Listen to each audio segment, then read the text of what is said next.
got in an accident. Are you okay? I don't know. Okay, did you call the police yet?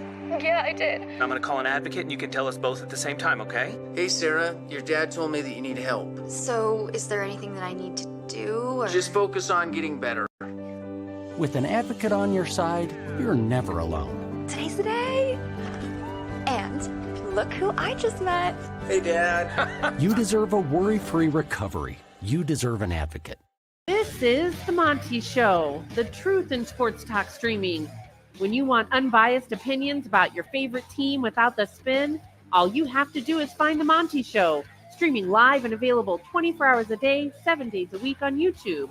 And now, here's Monty. Hey, The Monty Show live on your YouTube machine. Monday, March 3rd, 2025 already. As always, we are presented by The Advocates, theadvocates.com, the best injury attorneys in the business. I remind you that The Advocates are having a blood drive. Support them. They support you. I don't care where you're listening to the show. San Diego, Seattle, Las Vegas, certainly this great state of Utah, Phoenix, Arizona. No matter where you are, The Advocates are ready to serve you.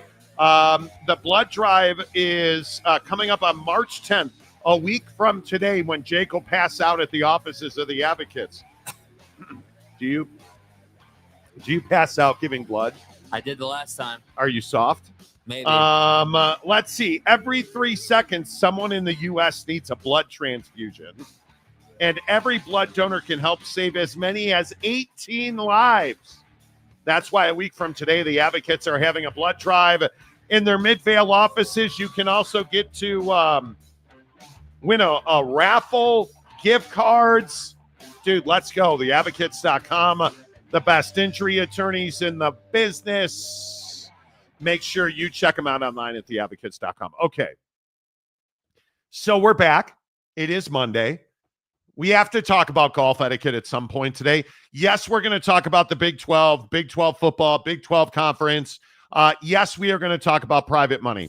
Yes, I'm going to tell you, hey, it's I Told You So Monday again because, well, frankly, Jaxson every Monday. Jaxson Dart's a pimp and you're not. Oh, but Monty, you're just biased for Lane Kiffin. Yes. Yeah, because he puts out quarterbacks into the NFL draft. You're a homer is the first part. Yeah, how about Jaxson Dart at the Combine? Quinn Ewers. Hook 'em. Where are all my Texas Longhorn fans? We got all that to talk about. At some point today, we are going to get to golf etiquette because what I saw over the weekend when I was hitting 300-yard bombs, let's just say there was a baby crawling on a green. Not my baby. No. But a certain jerkwad had his baby crawling all over the green. And I am just disgusted by it. Yeah. Terrible. How many bad golf etiquette things did you see this weekend? Probably like 3 or 4 at least. Yeah.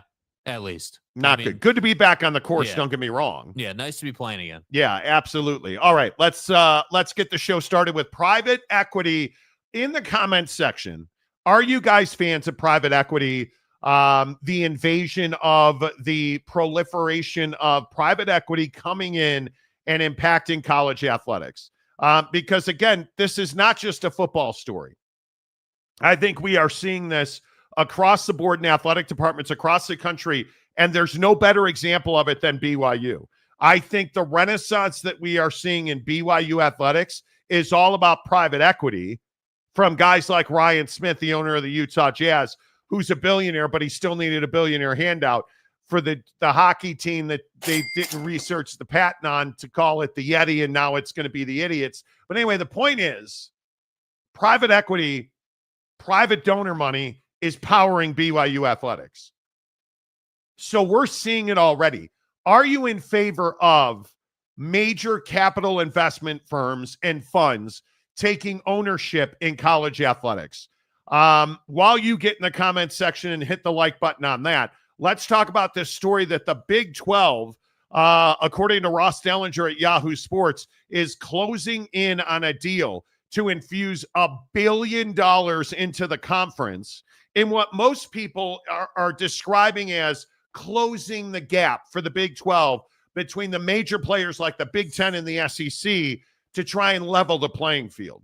One thing that I feel very confident about is this does not level the playing field with the Big 12 and the Big 10 and the SEC. I don't know that money on its own can do that. You still have to believe that the people getting the money will do what's required to win. And as we've talked long and often about on this show, I just don't know that the Big 12 is all in to win it. But having said that, I think the singular purpose of this is the ability to compete in the NIL and athlete space. That has got to be the single biggest win here, because there is no question when we get down to who's the best college football team in the country, and this year by far not close, it was Ohio State at the end of the day. They had a lot of talent on that roster, whether it was Will Howard, Caleb Downs, you pick the dude. They came out, they performed in Chip Kelly's offense, and they had one of the best paid staffs in the entire world of college football. I think that's what this does for the Big 12. I don't think this puts them on, some kind of financial level playing field. What it does is it allows them to inject $1 billion worth of human talent, probably less than that on percentage, but a lot more human talent into the game of football and basketball. And Jake, I think that's exactly what this conference needs. Yeah, I think the Big 12, needs the ability to start winning more ball games. And I think the way you do that is you go out and you get better talent. And yes, I would agree that this is not just a football conversation, but obviously when it comes to an athletic department, football is the sport that pays a lot of bills. And I think if you're, the Big 12, like obviously you have some good things going on in the conference, but it certainly helps to have a cash infusion that allows you to go out and get more talent and push the cause forward. And so I would agree that this doesn't just simply level the playing field. A lot of people are rolling that take out, as he just said. And in what most people are trying to kind of, the picture they're trying to paint is that, hey, you're going to get all this money, so now you're automatically going to be able to be competitive with the SEC and the Big 10. And I just don't know that that's the case. What I do think, though, is that the Big 12, if they can use this money and leverage this money to go out and get talent and get better and be more competitive, and, somehow that translates into, let's say in the next year or two, you get 3 teams in the college football playoff. Like you make a splash in football. And then, obviously you let's say you go out and, you have a really strong showing in the tournament, and you can have double-digit teams in the tournament. Like, so you're just sort of, building the athletic department. That's what this kind of says to me. It's not just football. It's not just basketball. You're trying to bolster kind of everything to push yourself forward, to get more shares, and to hopefully when, either the Super League comes around and that kind of, forms, or, we talk about, other opportunities in the college football playoff to hopefully have more say in the room. Because ultimately that's what you want if you're the Big 12. You want to have more power when you're having these conversations with, the big wigs in college football. Yeah, I would agree with that. And here's Ross's tweet. Big 12 presidents, ADs reviewed bids from the 3 finalists in the league's pursuit of capital partners. Firms are proposing to infuse millions to schools. Redbird Capital has emerged as a leader, a decision expected in the coming weeks. I can only tell you that when you look at this league, I think this is the exact right move to make, because I think in this world that we are in, kids want money and they're going to chase the money. And I think the lion's share of this is going to go into better event execution, whether that is conference championship games, conference tournaments, whatever that might be. I think you're going to see that. And I think you're going to see more talent. I think you need to be able to pay your coaches and administrators more. You need to stop, like the feeder system that we talked about with the Pac-12 and the Mountain West. Mm-hmm. There needs to be a way for the Big 12 to stop losing talent. And a lot of it is coordinators and coaches. And I think you need to be able to buy more time with coaches. We're seeing a lot of head coaches go be coordinators in the NFL or position coaches in the NFL. you've got to find a way to stop that bleeding. And I think that happens through money. And I don't think you can go wrong adding money to your portfolio. Now, what those percentages look like, are you trading 10% of your ownership?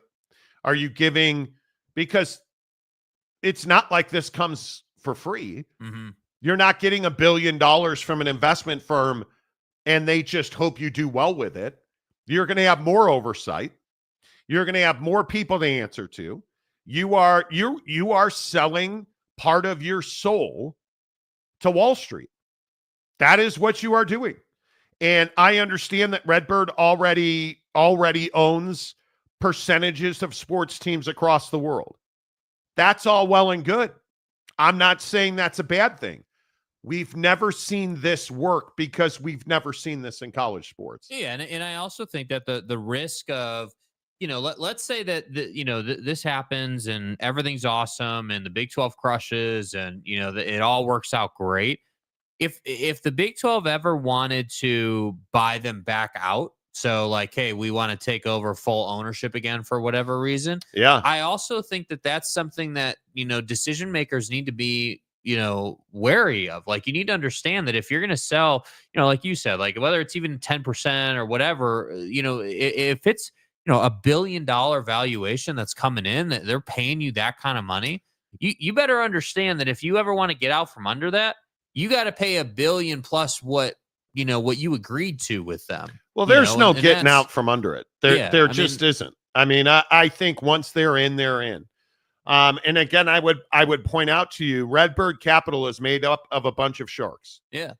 I mean, the people that you are talking about, Jerry Cardinale, you look at a guy like a Robert Klein, who's the president of Redbird Capital, you start to understand that these are guys that worked at JP Morgan. You look at Robert Klein, he was the most recently global head of Alternative Investment Group, a hedge fund, private equity, credit, and real estate platform of over $80 billion. Yeah. Those guys don't get into business to lose money with $80 billion. I mean, I can't even imagine the what it must feel like to be managing that size of a portfolio, man. Like, that is crazy. You look at Jerry Cardinale. He spent 20 years at Goldman Sachs, where he was a partner of the firm and a senior leader of Merchant Bank's private equity investing business. During his tenure, Jerry worked with entrepreneurs and family business owners to build several successful multi-billion-dollar companies, including the Yes Network, Legends Hospitality, and Suddenlink Communications. You're talking about titans of industry. You're not talking about guys who don't know what they're doing. You're talking about guys who are getting into this to make significant money. And I think, John Thornton, who is the chairman of Redbird Capital, another Goldman Sachs guy, co-CEO of Goldman Sachs International. Like, you're talking about guys that have generational influence over the way that business is done. And when I say that, I mean, for like decades, their money, centuries, their money is influencing business across the international scale. Like, I'm telling you, these are dudes that they're not just dipping their toe in the water. They're coming for a piece of something. Yeah, and the good news is they feel the Big 12 is valuable. They feel like, hey, if we invest in a minority ownership stake in the Big 12, that's going to do great things for us. And so that's the good news. And the obvious question that inevitably is going to come up down the road is, okay, hey, we paid this for the Big 12. What's it going to look like in the SEC? That conversation, I'm telling you, is going to happen in the not so distant future. I don't even know that it's that. What I think is going to happen here, floodgates are going to open. Yeah. Because to your point, well, if the Big 12 is doing it, why are we not doing it? But what happens at that point? Well, everybody's going to get together because It's why we have RICO statutes in this country. Right. How RICO, the word RICO has come up on this show like 5 straight weeks. It's why you put money into one big pot. Yes. And you all commit crimes together, right? So that's called a super league. Yeah. And I think that's where we're going. There's too much money to be made not to have a super league in some form or fashion. And I think a lot of people don't like the super league idea. I don't know how you avoid it at this point. When you look at what the Big 12 is doing with private equity, and if Redbird Capital, in fact, is that one, they've got television money there, they've got sports money there, they've got liquor money there, every category you need. Because you're not only, and I hope people understand this, it's not that you are taking $1 billion. You're buying their relationships. That's what you're getting. You are, Redbird Capital is investing in the Big 12 to open up more channels and more relationships. The Big 12 is taking Redbird Capital's investment if and when that happens. And I think it's a matter of when, not if. They're taking that $1 billion injection of cash to open up relationships that Redbird Capital so clearly has. They want that TV money. They want that reach. They want the ability to go to whoever and say, buy this event, pay more money for this event, pay more money so that we can have better reach talent-wise. Because you're getting billions of dollars, which is going to help you, but that billions of dollars has to make you billions more. And I think that's really what you're buying here. You're buying influence, friends, and relationships that will lead you to more money. This is not simply, you give me $1 billion, I'm going to pay Jimmy, the best quarterback in the country, to come and play in the Big 12. That's not what this is. That's a very small part of it. I think this truly is about building reach and influence. In my opinion, that's the biggest win, because that's what the Big 12 doesn't have. When we compare it to the Big 10 and the SEC, they don't have influence. Mm-hmm. They don't have a seat. They really don't have a seat at the table. They're sitting next to mom in a high chair. Yeah, they're sitting at the kids' table. Dude. Yeah. With all due respect. I think when you look across this league, and I'm not trying to go down the negative rabbit hole, are you part of the problem or are you part of the solution in the Big 12? Well, look, I think if you get this deal done, I mean, you're definitely part of the solution. And I would also point out, for all the people who criticize Brett Yormark and, don't like Brett Yormark as a commissioner and say that he hasn't done a good job, I would also like to point out that this guy just ushered in or ushered the conference through expansion and college football realignment, and now is in 10 minutes later by college football time is working on $1 billion cash influx into the conference. I mean, I don't know what more you need to see to understand that Brett Yormark, number one, has the history and the pedigree to be an elite commissioner, but also that he is actually doing things. I mean, I these deals don't just kind of fall together. They don't just you don't just roll up to Starbucks and have a cup of coffee and all of a sudden you're signing paperwork. Like this has been a long time in the making, and I guarantee you he's been having conversations with them. My opinion is speculating. I'm sure that Brett knows somebody at Redbird Capital from back in his entertainment NBA Oh, it's days. Jerry Cardinale. There's no question about that. I mean, he is a power player in sports and entertainment. There is no question. That's why Brett Yormark is such a good commissioner, because he came in with relationships. Yeah. He came in. I think the language, the dialect in sports has changed significantly over the last 5 years. And I think guys like Greg Sankey, who doesn't speak that language, he's got a bunch of dudes around him that do, including the commissioner of the Big 10 who came from television and entertainment. Tony Petitti came from television and entertainment. And you look at where guys like Brett Yormark came from entertainment. They all run in this small circle and they speak a very different language. Yeah. And I think that's why Brett Yormark is such an asset, to be able to bring the TV deal in the Big 12, getting the market, beating the Pac-12 to market, absolutely was a decisive, history-changing move for the Big 12. It allowed the Big 12 to survive and thrive. And I think that's where Brett Yormark is best. He has the ability to open up communication and opportunities for a bunch of presidents in this league who, frankly, are not operators. They're not. The people that run these universities in the Big 12 are notoriously bad decision makers.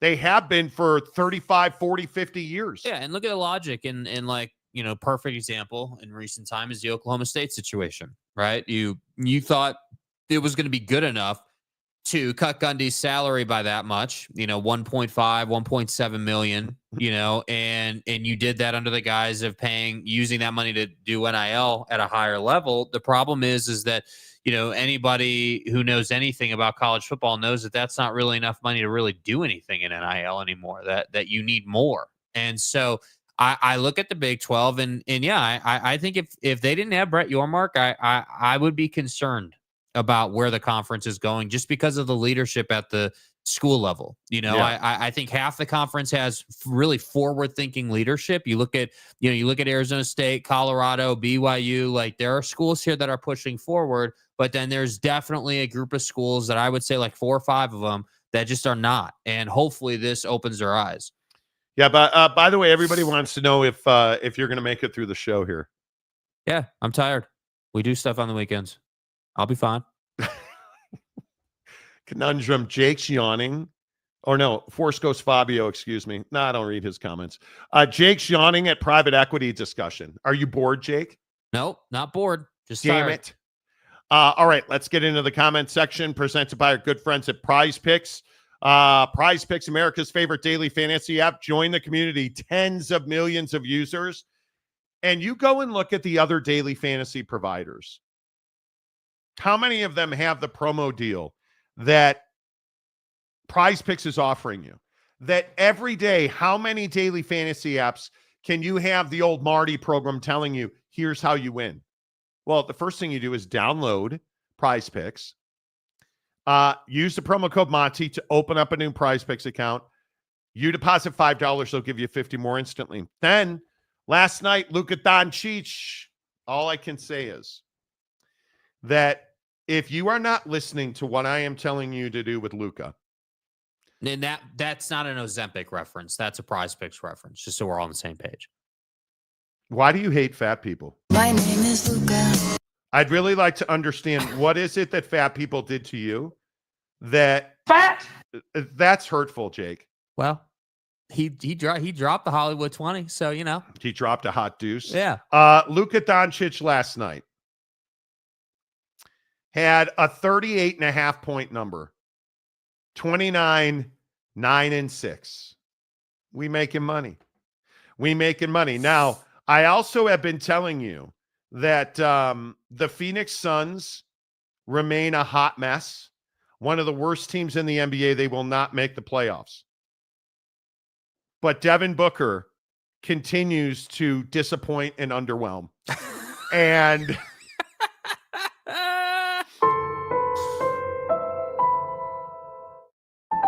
got to stay away from your guy right now, man. 34.5 point number last night. Yes, he's going under, so I took the under.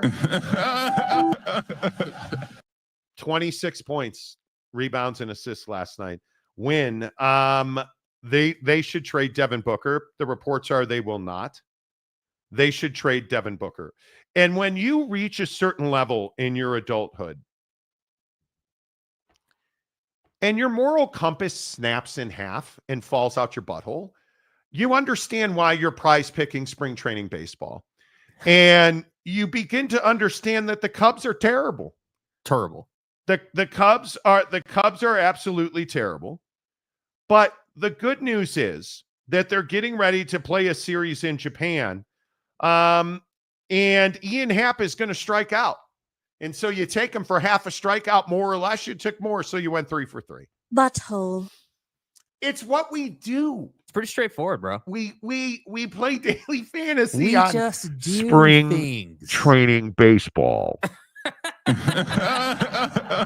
Well, you know that WNBA preseason game's coming up soon. Well, Thankfully. It was spring training baseball or Ricky Fowler. Dude, Ricky actually played well. It was 6 birdies or better. And I would have taken more, and he had 3. So thankfully, Ian Happ can't hit the broadside of a barn. And I would also like to thank the people who bought my Japan series tickets. Doing well, dude. Doing well. We did pretty well on our Cubs tickets in Japan. I'd also like to point out that I cannot wait. It is official. We are going to Wrigley Field with PXG. Yeah, bro. In early April. Yes. We're going to take a week off the show the first week in April. Cubs opening day, one weekend. We're going to 4 straight Cubs games. Well, I am. Certain people will probably be asleep because they yawn a lot. Right. Friday, Saturday, Sunday, the Cubs home opener. Monday night, the first Cubs home game. Then we're going to stay the rest of the week, and we're going to play golf at Wrigley Field. And it's going to be amazing. It is going to be amazing. That's why you need to download the Prize Picks app. I'm not really sure one has to do with the other, but it's a home run when you download the Prize. See what you do? That's It's a like home baseball and Wrigley and Prize Picks, and it all works together. Open up a new Prize Picks account using the promo code Monty. You deposit $5. They'll give you 50 more. Let's see. Who are the first hyenas in this? Eric Wasikowski. Eric Wasikowski for 14 months. Wow. Screw Dan Campbell. Soy boys gushing because Cena turned heel. Okay. Can we talk about this, John Cena? His name is John Cena. I don't understand this. You guys know wrestling's fake, right? Wrestling. You understand that wrestling's fake, right? Right. You know this is scripted. I saw all these videos on TikToks of kids crying because their POS parents videotape them watching John Cena turn into a jerk off. I love that show. And people are like, oh my God, I can't believe, oh God, Johnny, no, John Cena. Oh, Johnny. Oh, Johnny. It's fake. It's a script. It's Hollywood entertainment. Well, Monty, everything's scripted now. Haven't you watched the NFL? I mean, John Cena's not a bad guy. It's a script.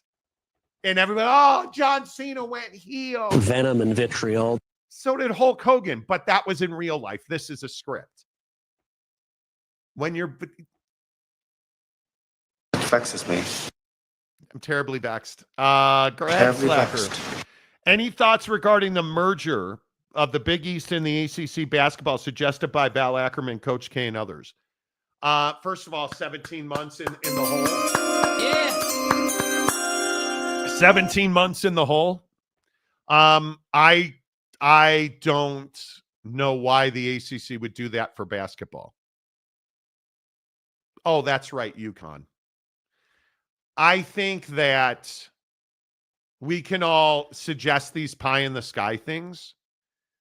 I think people are quickly realizing, and Val Ackerman did, I don't know that Coach K suggested it as much as he co-signed it.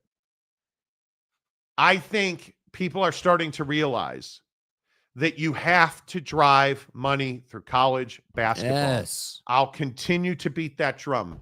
And I know people hate when I say it, and you're tired of hearing me talk about it. College basketball has to make you money. You have to put multiple teams in the tournament if you're a G5. If you are a P4, you've got to have half your league make the tournament. Yeah. And when we talk about winners and losers in college sports right now, the SEC is dominating. Yeah, I think they had, memory serves, 13 teams in the tournament last year, I believe it was. You can't possibly believe. Or maybe that was shares they won. And this private money thing's very interesting. Yeah. Why is BYU? Do you guys understand that BYU, according to Greg Wrubell, who's one of the best broadcasters in the country, he is the play-by-play voice of BYU basketball and football and soccer and everything else. Does a great job. He does. He's an even better dude. he put out a stat last night that they average 17,000 fans a game for basketball at the Marriott Center. Monty, it's Marriott, not Marriott. Do you think this stuff is accidental? They're making money. They're winning games. Their donations and their donors are, it's why DeBance is coming to BYU. Yeah. They're one of the most prolific athletic departments in this league, if not the most. And do you guys think like Texas Tech? Where am I all my guys in Lubbock? Tortilla land. Do you guys understand the powerful offseason, the transformative offseason that football program in Lubbock has had? And I'd like to point out, while we're doing I Told You So Monday, we were way ahead on, hey, Texas Tech had a huge offseason, and now everybody and their mom is talking about it. So just want to point that out. I think it makes sense that you would have the titans of industry talking about making money together. Will it happen lock, stock, and barrel? I have no idea. Probably not. But would you be surprised if they did? I would not be surprised. Yeah. I would not. Mike Smith, backwoods pimping, got to make that cheddar. Mike's been a member for 19 years. Nice job, Mike Smith. Mountain Mama. Every time I hear that song, you're in my head, Mike. And I hear it a lot lately. Jake, just the other day, we're watching TV and he like points at the TV because the song's playing. Yeah. You know, it is what it is. Maury Alvarez, our great Floridian. I really wonder if it is a private equity or a private capital. I don't know that it matters. I think the terms are interchangeable. Here's what I know. Billion-dollar hedge funds are investing in college football and college athletics. Call it what you want. I think when you look at what Redbird Capital Partners is, it is a league that says, quote, or it is a firm that says, quote, we create upside opportunities for global franchises and intellectual properties, identifying new markets and business initiatives to accelerate growth. And I am not surprised by that at all. They have a paragraph on their website that talks about company building approach. We only invest in situations where we see a clear and differentiated opportunity for us to drive value creation through hands-on business building. So they're not just going to scratch you a check, or in this case, wire you billions, and be like, okay, cool. See you guys later. Let us know when you made a profit. See, and again, I just want to keep pointing out, this is Brett Yormark's way of thinking. Yes. Like this has been. Yeah. Like this type of material that we're reading to you off Redbird's website here is exactly how Brett Yormark thinks and looks at business. He doesn't say to himself, oh, well, we're, an athletic conference and we play football and, we need some more money to invest in the field. No, that's not what he's thinking. What he's thinking is, hey, we have intellectual properties here that have a lot of opportunity that is being unrealized at this point, and we need someone to come in with a lot of money, infuse the conference with cash, and also, I would guess, partner with us to grow the brand, because it would be really nice and it would be, frankly, game-changing for the conference to, go into the Super League era when that does, happen, feeling a lot more confident and not being so much of a second fiddle to the big boys. What do you guys see? Does anything stand out on this page from Redbird Capital? They talk about scalable platforms. Anything stand out on this page? That'd be the NFL Shield. We target opportunities that combine organic growth, consolidation potential, which means you bring a bunch of stuff together, and synergy realization. And synergy realization sounds badass, dude. And it does. Them some Hollywood writers. Damn. And they use the NFL Shield. Guys, like, this isn't some small accidental, maybe we could figure something out thing. Yeah. I think they know exactly what they're doing. Guys like this don't act without a plan. Yeah. It's They a targeted approach, no question. They don't. Mike Smith says, damn it. Okay. Sergeant Moore, Hugh, it's real to me. I'm sure it is. David Persons, but did Greg Darth Sankey approve spring training? I don't believe he did. No, I don't believe he did, dude. That's, I am your father. Betting on spring training baseball brought to you by Gamblers Anonymous. You know. That's an issue.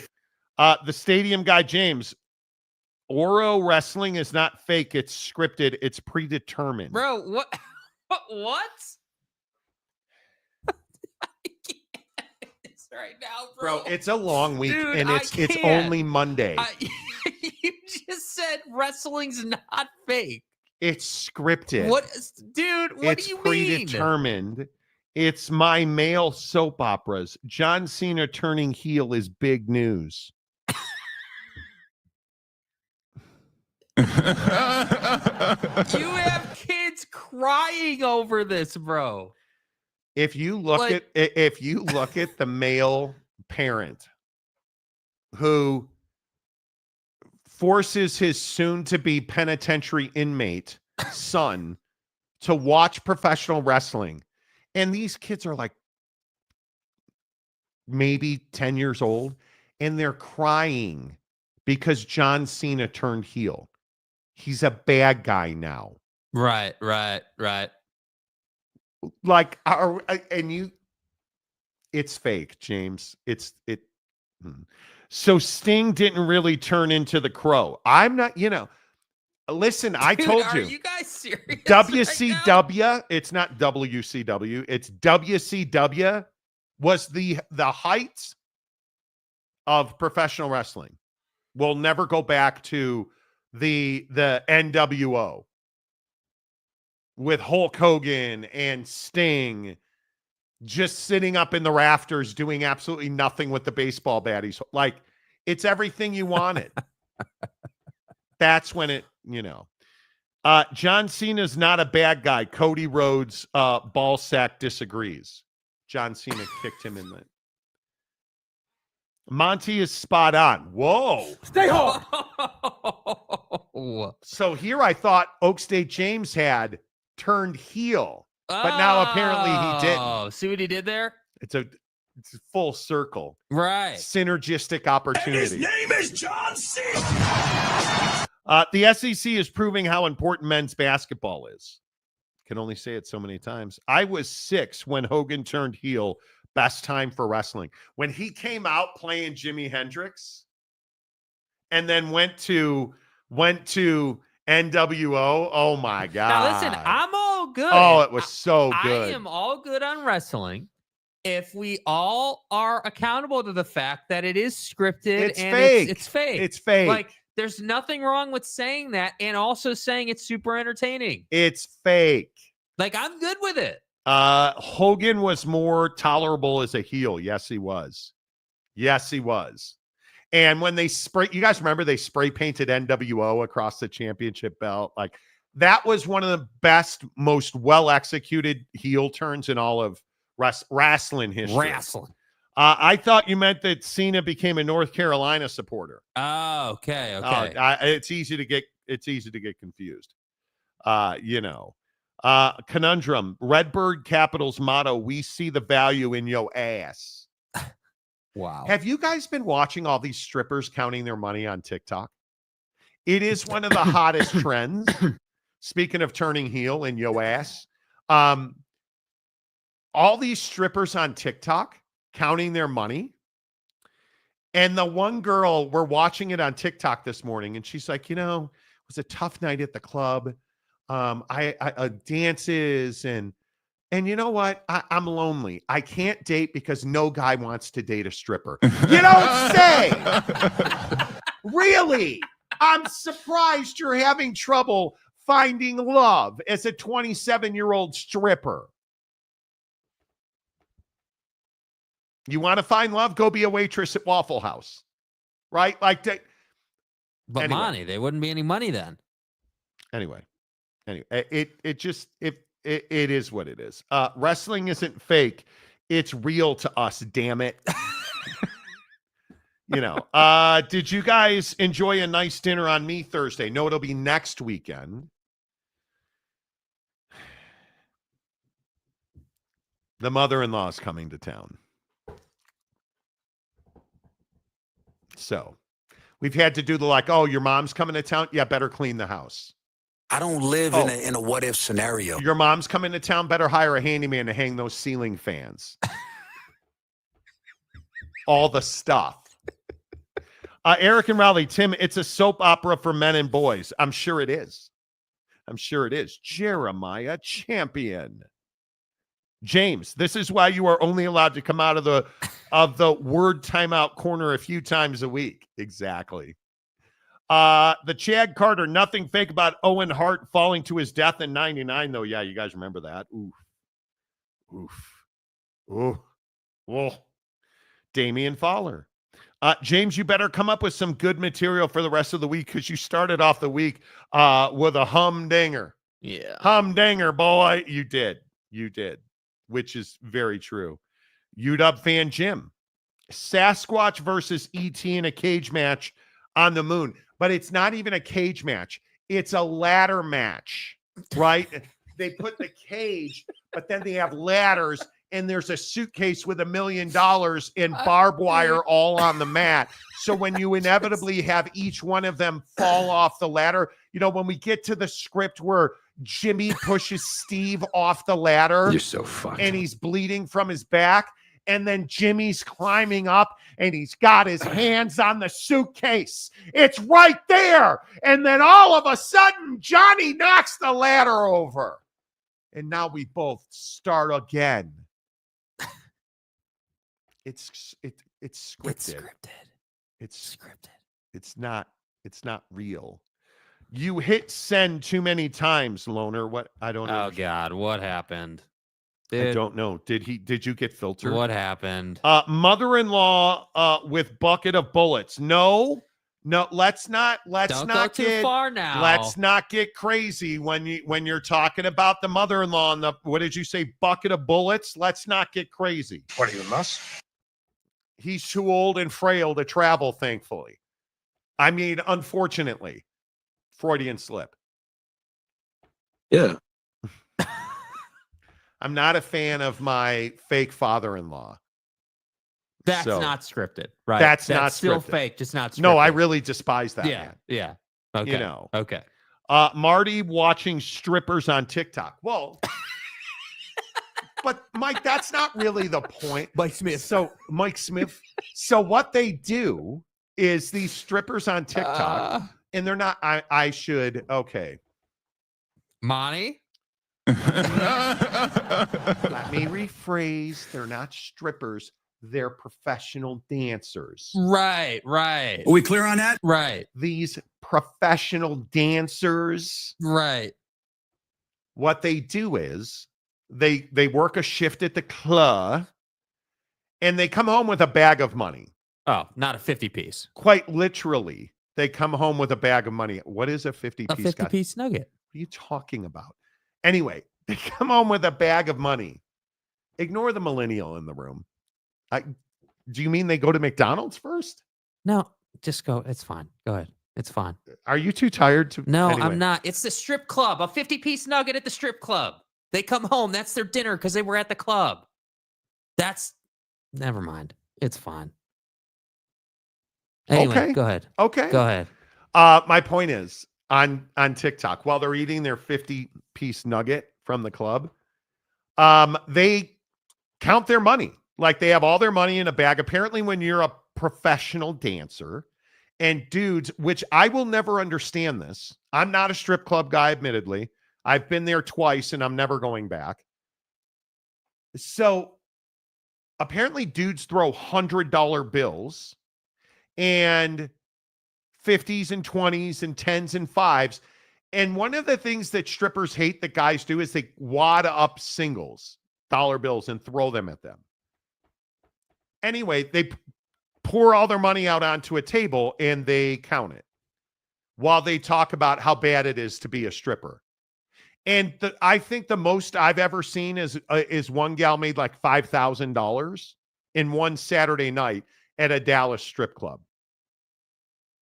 But hey, you got to do what you got to do.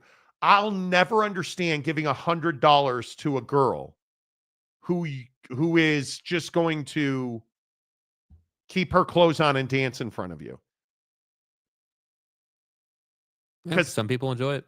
Because they openly talk about how these strippers on TikTok talk about how they try to make the gentleman think they're going to do more, but there's no chance that they will. I've never understood it.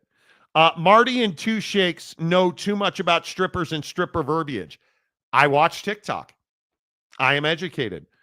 Right now, this very moment, this is the first time I've seen Tim this old.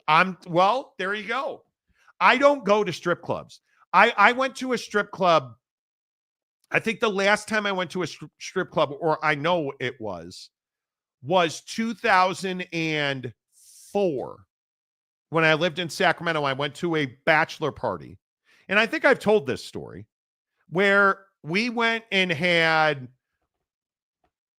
an amazing time at this. They used to have these nitro tracks where you could drive go-karts super fast. We went and had like an awesome steak dinner. And then we walked out of the steak restaurant and there were 4 limousines sitting there. We got in these big limousines. They took us to a strip club. Nobody knew we were going there. The guy who was getting married, they put him on stage and humiliated him. They like ripped his underpants off, ripped all his clothes off, wedgied him, ripped his underpants off like through a wedgie, and poured maraschino cherry sauce all over him. Why am I paying for that? I don't get it. And I felt like an idiot. I was the only one. They were all throwing money up on stage at the girl that did it to him, who like gave him that wedgie. She started dancing around him and all of his friends were throwing them. I am a loser. Totally fine. I'm an old man. I left. I got a cab and left. It just is not my scene. It's not my scene. Yeah. And I've never understood giving money to a stripper, but hey, $10 to make you holla. Apparently, you know. Matt Ritson, Morther Law checking food refrigerator says expired. Boy, this is a lot of house. Yeah, we gotta talk Hope about you can keep it clean. Gotta talk about it. The Aunt commercial is one of the best. It's Aunt Joni. Aunt What Joni's here. What do you guys, when you have family coming to town, what are the things that you have to do to make sure that your place is prepared? Like, is it food related? Nope. Is it like because it's different for everybody. Obviously, every person's family has different desires, but like, what do you guys have to do to get ready? We had to buy a new bed because we didn't have a guest room anymore. Nobody ever comes to my house. Yeah, come on. So back at my house, we had to buy like a bed. Yeah. We had to clean out the office at my house was upstairs in a bedroom. Yeah. I just turned it into an office. And when my wife worked from home, we'd work in there, whatever. We cleaned all that out, and now the only thing sitting in there is our Peloton bike. But now it's a bedroom again because all of a sudden mother-in-law's coming to visit. Okay, cool. There's not much more we're doing. We watered the plants, but we're going out to dinner. It's the worst weekend for my mother-in-law to come visit in Salt Lake because there's not much going on. So, yeah. I'm going to be playing golf. The weather's going to be terrible. So I don't think I'll be playing golf, but it just is what it is. We'll see. That's all I'm saying. Minty, not understanding the reference Jake made. I probably get it. I get it. It's a terrible reference. I should have just laughed at it. I understand. Do guys go to the strip club and eat the food? Yes. I think guys go to the strip club to spend money. Have you ever been to a strip club? No. Nope. Don't plan to do it either. Sounds like a Thursday night when I was in the Army. Exactly. The Hawaiian golfer says, panic, clean the house. My house is usually pretty straight up. I will say, We have that kitchen peninsula where it just is the aggregator of shit in my house. Yeah. My wife cleaned that whole peninsula. Everyone's got a spot like that in their house. My Everybody. wife cleaned the peninsula off. Like, we had old mail sitting there from like 1973. Like, so we went through, we shredded a bunch of stuff and, you know, hotel for the mother-in-law. No, she stays at our house. And she should stay at your house. I would agree with that. Jake lives like 15 minutes from my house. His townhouse is like 15 minutes away. And he's got exponentially more space than I do. He's got like an actual guest room. Yeah. I do not. I created one, but make sure the floors are clean. Yeah, I have a Shark vacuum that cleans them every day. Yeah. Now, the toilet, nah, bro. Nah. Getting 50-piece nuggets ready for mother-in-law's visit. There you go. Yeah. There you go. See, this is what we do. We kind of mix things around. For those of you that are new to the show, make sure you hit the like button. I have to say, like, when family comes to town, I mean, you always want your place to be like perfect, like pristine. That way it's comfortable. There's never any issues. But I feel like depending on how you live in the day-to-day, that process can be more difficult than maybe it is for other people. Like, it just depends on like how you do it. I think you have to keep your house pretty straight day to day, or it just gets out of control. Yeah. I cannot handle living in a mess. It drives me crazy. I can't do it. Boyd Lake, I have I have to stock up on batteries. I don't read well. The grandkids find all the toys that need new batteries. I love it, though. It's all good. Yeah. See, I don't have grandkids. You're not. Anyway, No. Does Utah have strip clubs? Oh, yes. Oh, dude. Bro. There is a part of town where they are everywhere.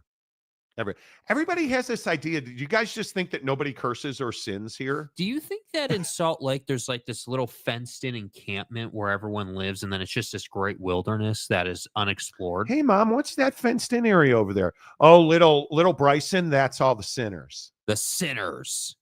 Your name here is either Bryce or William. William, that's where all the sinners are. You stay away from there now, okay? That's, it's not what it's like here. Nothing good happens anywhere near strip clubs. Never. Nope. Never, ever. I'll never understand it. Bathroom has to be spick and span because mother has to use the restroom right when she gets there. I think it's to snoop. I don't disagree with that at all. But my bathrooms are usually pretty pristine. Yeah. Gig Addy. Next time I'm in town, I'm taking Jakey Two Shakes to the classiest establishment in SLC. Yeah, dude. I look forward to golfing with you, bro. It's going to be good. He's not talking about a golf course.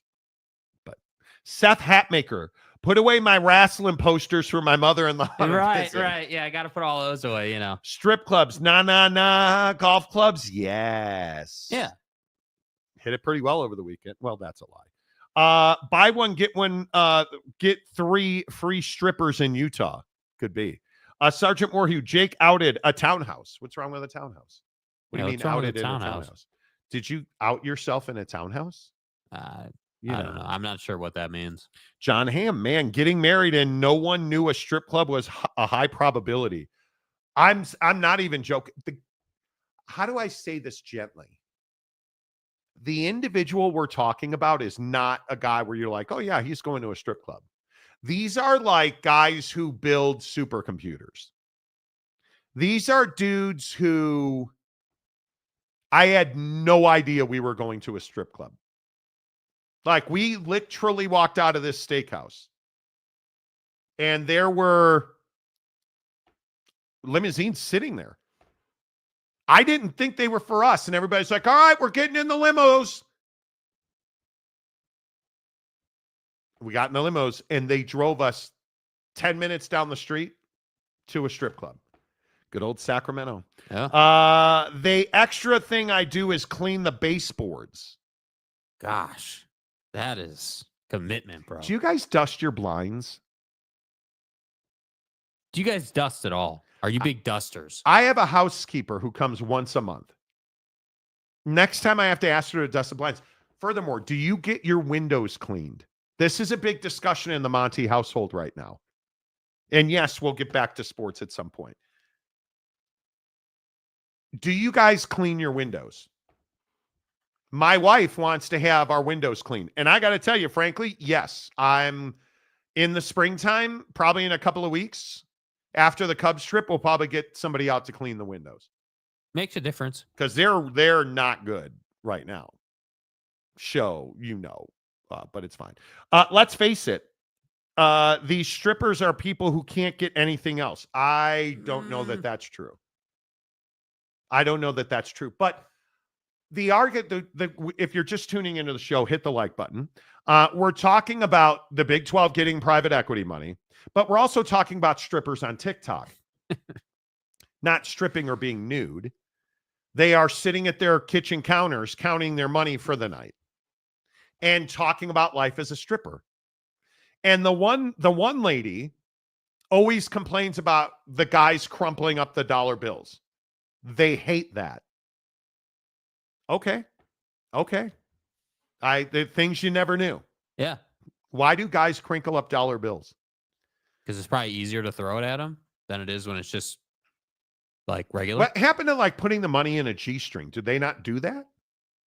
I have no idea. I don't know.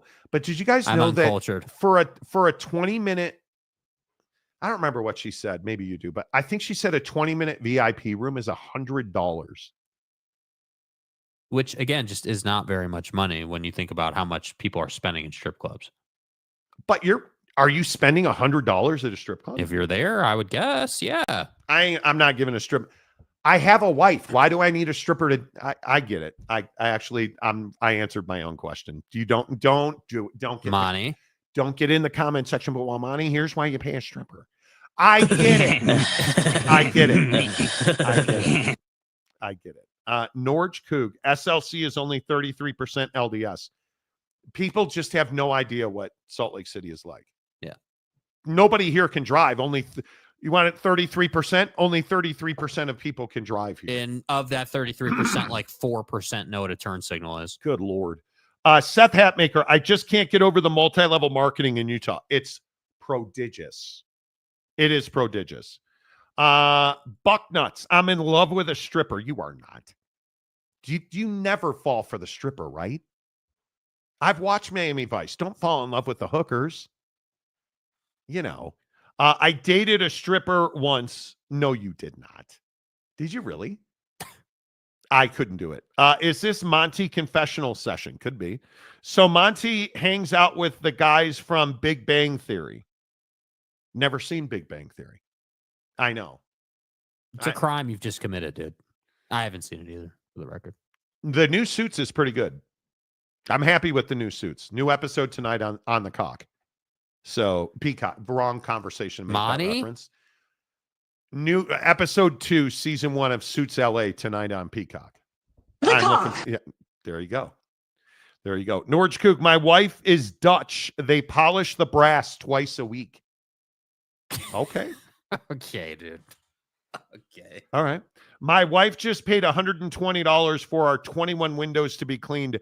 I'd pay that any day of the week so I don't have to do it. Amen to that. I don't get on ladders. See, $100 bill for 20 minutes at the club or $120 for all your windows cleaned. But that's my point. See? That's my point.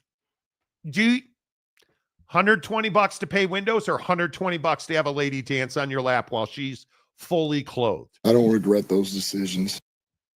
No brainer. So Monty, if you're getting nuggets from your stripper MIL, where are you going?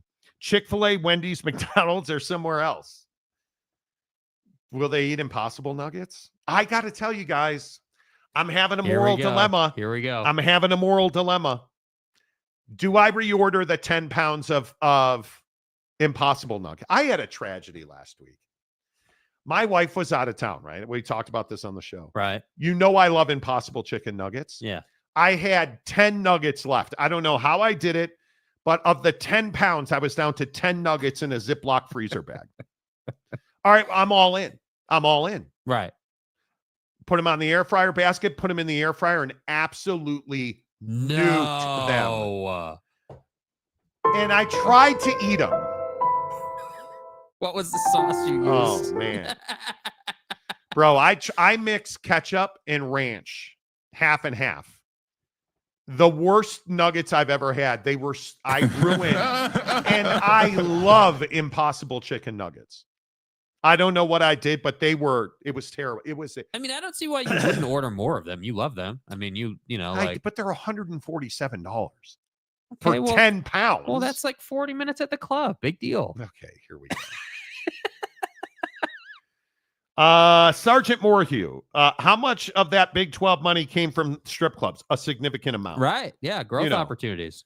Scott, excuse me. Is that bragging for stripping? I think it is. I mean, I'll be honest with you. It's compelling to listen to these girls talk about the money they make. They make so much money that they have bill counter machines. Yeah. And these girls are making, on a weeknight, they make between $300 and $500. Weekends, they make multiple thousands of dollars in a single night. Yeah. And I'm amazed by it. And they're like, guys are coming, like Super Bowl Sunday. The game ended, and this one girl was telling the story that the game ended, and the club just got flooded with people. I'm like, damn. So you watched the Super Bowl, had a Super Bowl party, and then you all decided to go to the strip club. I guess. That never crossed my mind on Super Bowl Sunday. Maybe we should go back to sports, Marty. Maybe we should. And if this is me, hey, I love the guy who's like, it's not a slow sports day. The eye patch, slow sports weekend, not at all. Not at all. We're having a discussion about strippers counting money on TikTok. Yeah. Is that a bad thing? Buffalo Wild Wings sauce and ranch. Haven't been to By the way, so isn't it, do I have this wrong? That ketchup and ranch half and half, is that not fry sauce? It is, I think. Yeah. Fry sauce in the state of Utah is like a thing. Yeah. So, Sergeant Green, strip clubs have never been my thing. Knew plenty of Marines who would spend their paychecks on payday. That's ridiculous to me. If Redbird Capital gives a conference $1 billion, how big of a percentage do they get in the conference since they helped AC Milan? I don't think the two have anything to do with each other. Yeah, I was going to say, what do they have to do with each other? I think they're talking about a 15% stake in the conference. But I don't think AC Milan has anything to do with it. So, Yeah. But hey, it is what it is. Hour number 2 of the Monty Show is always presented by the Advocates at theadvocates.com. They have a blood drive that will culminate next Monday at the Advocates office in Midvale, Utah. If you're one of our great Utahns, please make sure you get to the Advocates next Monday. Jake will pass out live in front of everybody when he donates blood next Monday. But it is scripted, so, where everything's good. Jake's going to turn heel and not pass out. Right. Every 3 seconds, somebody needs a blood transfusion in this country. How is that possible? Stat, dude. Every 3 seconds, somebody needs blood in this country. Unbelievable. Make sure you donate blood, and you do it with the Advocates next Monday at theadvocates.com. Talking about private money in the Big 12. But I also want to get to the NFL Combine because the quarterbacks, I think, dominated the headlines for the weekend, right? When you look at the stories coming out of the Combine, obviously there's always one. And this year it was Will Howard. The Ohio State quarterback had an absolutely atrocious performance at the Combine. Are you surprised? A little bit surprised. I feel like, before Will went to Ohio State, there were a lot of questions about whether he was, NFL quality, was going to be a starter in the league, if he had that kind of talent in him, or if he was more of a secondary quarterback, that it would be a great backup. I feel like that was kind of the narrative around him at the end of his time at K-State. Goes to Ohio State. They do what they do, obviously. Balls out. And I felt like, hey, yeah, he's just proven that he can play in the league. He can be a starter. He's got the talent, understands the scheme. Like, he can do this. Schemer. Right? Like, hey, you're in the best offense in college football. You got to know where to go with the ball. And I felt like he proved that to everybody. But then you show up to the Combine and you just don't look, I don't want to be too harsh, but you just didn't look ready to go. You just kind of looked sort of, sloppy, I guess. Like the throws were not great. Didn't love the tape he put out at the combine. Like it just wasn't. It was not what it needed to be. And I also have to say, and I don't know, maybe I'm wrong for this. If I had just won a national championship in college football as a quarterback at Ohio State, I'm not so sure that I would have thrown or done a lot of that stuff. I probably would have chose to ride that momentum, to do the interviews, obviously, to talk to everybody, to do the networking portion of the combine, if you will, and go that route. Much like the Travis Hunter way of thinking, where you're going to go and blow everybody away by all reports. Everyone says, hey, Travis Hunter is an absolute stud, right? We know what he can do on the field. He's going into the draft as a cornerback, but he can also be a part-time wide receiver, and he's a great human being. No doubt about it. He's going to get drafted top 5 in the NFL draft. If Will Howard would have gone down that route, I feel like that probably would have served him better, just because now we're talking about how he had an awful combine instead of talking about, hey, he won a national championship and he crushed the interviews and, he's going to get drafted. Like, I just don't, I don't know why he decided to do it that way. But I don't also understand how a guy of Will Howard's experience just can't hit water from the boat. When I say Will Howard was bad, boys, I mean, you were making better throws than him. He looked terrible. I don't even know. There's not an adjective to describe it. It is terrible. And then you have Ham, maybe the best quarterback in the NFL draft. How about Jaxson Dart? The kid who should have gone to BYU, but wound up at Ole Miss. Absolutely dominated the combine. And I think it depends on who you believe, but sources in the NFL have been saying that Jaxson Dart might well be the number 2 quarterback off the board. And I think this conversation now about which quarterback are you drafting? I'm telling you, I am taking Jaxson Dart number 1. I am taking Shedeur Sanders number 2. And I'm taking Quinn Ewers number 3. Because I think what I saw from Jaxson Dart is what I've been telling you guys about all year. The guy's an absolute stud. And I think he is gone under the radar because he was at Ole Miss. And I think, can you imagine this kid if they had actually gotten into the college football playoff? Seriously. I think Jaxson Dart would be by far the number 1 quarterback off the board if Ole Miss had made the playoffs and gotten those additional practices and additional exposure. But you're looking at a cat who ended his college football career and took combine prep very seriously, because those throws that you're watching those guys make at the combine are not the throws they make all season long.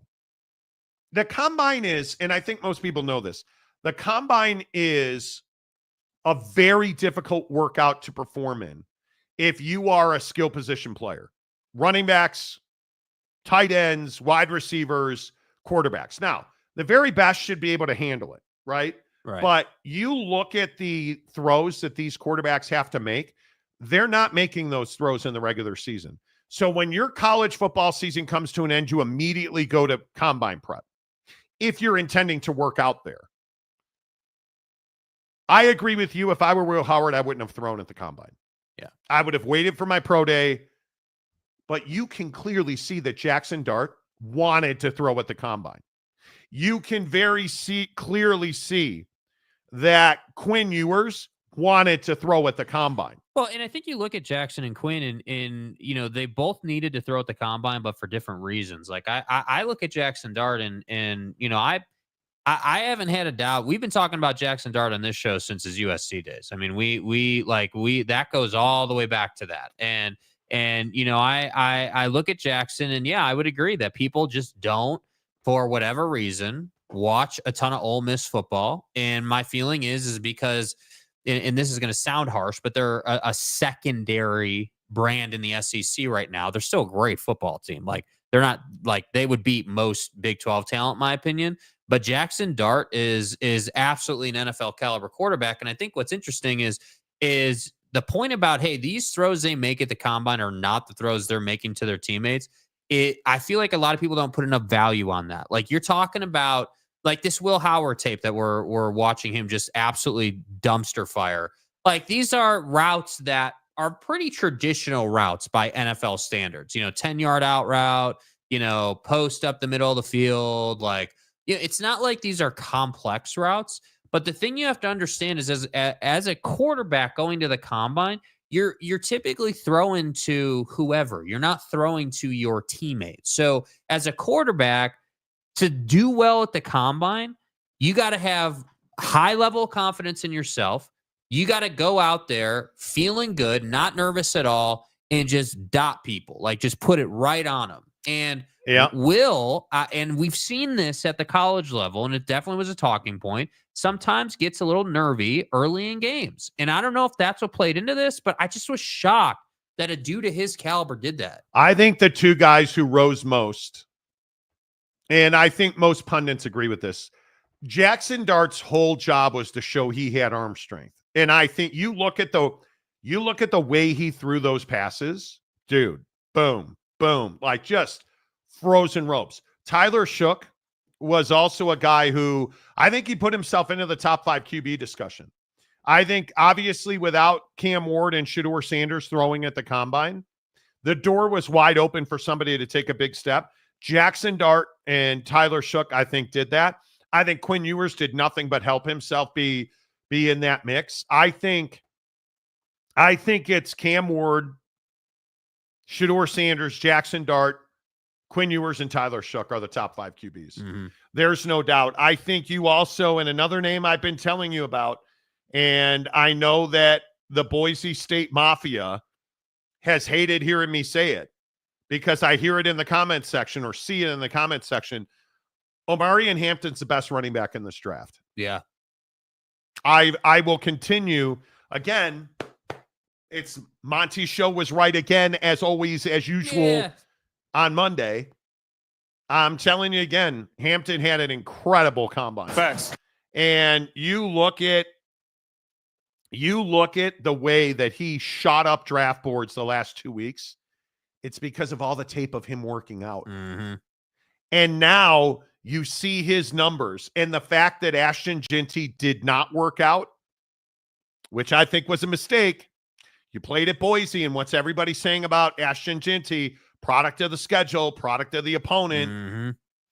And then you have Omarion Hampton go to the combine and just absolutely dominate. You know what I think is really fascinating about the combine? Every year we get this conversation about should you work out or should you not work out?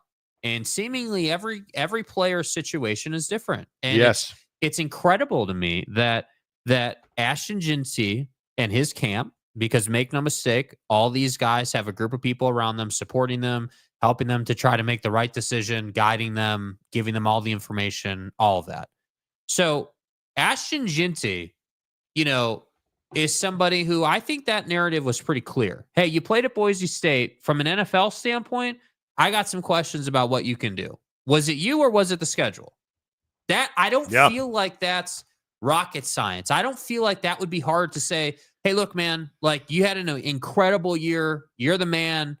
But NFL guys want to make sure that you're the man against NFL talent, that they want to see it on the field in an NFL setting. So I really do think you should work out. Like Cam Scatterbo, incredible combine, awesome combine, dominated the physicals, dominated the broad jump, dominated the vertical jump. Like he did everything he needed to do. But like I look at Will Howard, shouldn't have thrown, yet is throwing. That's what I think is wild, is that these guys can't look at themselves and say, hey, this is the narrative around me. What should I do? Yeah, I'm interested to see how things work out. Like I think the other guy who really helped himself, one of the guys that shut up the haters, if you will, Jahdae Barron. Mm-hmm. Oh, he's too slow. He can't run. 4.39. And your corner safeties need to run 4.5s. He ran a 4.39. He absolutely helped himself, and he dominated the rest of the workouts. Like there were clear winners this weekend. And I think the quarterbacks, there's no question. Shedeur and Cam Ward are probably going to be the first two off the board. Who's QB3? I think that's a real question. Jaxson Dart or Quinn Ewers? I think the question or the answer to this conversation lies in who drafts or trades up to draft number 1 overall. I would agree with that. I think that we're hearing a lot of smoke about the Giants number 1 and the Jets as a 1A to try to trade up to draft number 1 overall to get a quarterback. And I think if it's the Giants, I think Shedeur's got a really good opportunity to be the number 1 overall pick if it's the Giants picking. If it's the Jets picking, I think that's just super unpredictable. I have no problem saying I don't know who they're going to pick because I don't think anybody knows who they're going to pick, and that's the hard part. Because again, if you're the Jets, you've been on the quarterback carousel for 4 seasons now at least. It just hasn't worked out. And so I look at this and when you ask like top 5 quarterbacks, I think the names we have right. I just think nobody has a clue what this draft order is going to be when the day shows up. Well, and I think Will Campbell, the LSU tackle, he's a guard. He's got 0 wingspan. He's got really short arms. Mm-hmm. I think that was one that probably fell down the draft board considerably. I think you look at there are going to be some real interesting moves on the draft board. We'll see. Capazzo. I want to know, did Cam Rising he did not rise to the top of the combine. JJ hasn't played, and you're saying it's a magic pick, smash the numbers. Wait, what now? All I know is Minnesota. Why do you pay any attention to JJ McCarthy? Is one of the worst draft picks of the last 12 months, by far, not close. He immediately did exactly what we told you he would do. Yeah. Got hurt and didn't play a snap. And he is so genius move that they're trying to resign now because Matt Stafford is off the board. Obviously, you heard he went back to the Rams. They're so enamored with J.J. McCarthy, they're trying to re-sign Sam Darnold. That's how amazing and how genius of a move J.J. McCarthy is. He's a genius move who hasn't taken a single snap because he got hurt right away. Very surprised that a top 2 QB in the draft slipped that far. He's not a top 2 QB. Yeah. He's never been. He will never be. And you trying to speak it into existence doesn't make it true. It's a mental test. Can you perform well when all the lights are shining on you? Yeah. In the interviews, that's the other thing about Shedeur and Travis Hunter. They both perform well in the interviews. So it's going to be interesting. It is going to be interesting. The iPad says, well, Monty, according to former NFL QBs in the chat, Dart sucked. Well, I think anybody who says that Dart didn't have an elite performance doesn't know football. Mm-hmm. He came into this combine having to show he had the arm strength. And my God, did he put balls on guys. Nobody expected him to throw that well. I think people thought he would throw well. He didn't miss a single throw. It was unbelievable. How many teams will Darth Sankey insist the SEC get in the National Stripping Championship? Good question. Remains to be seen. You know. You know. Hampton was always viewed as an RB2. Oh, contraire. I think that Omarion Hampton is now in real position.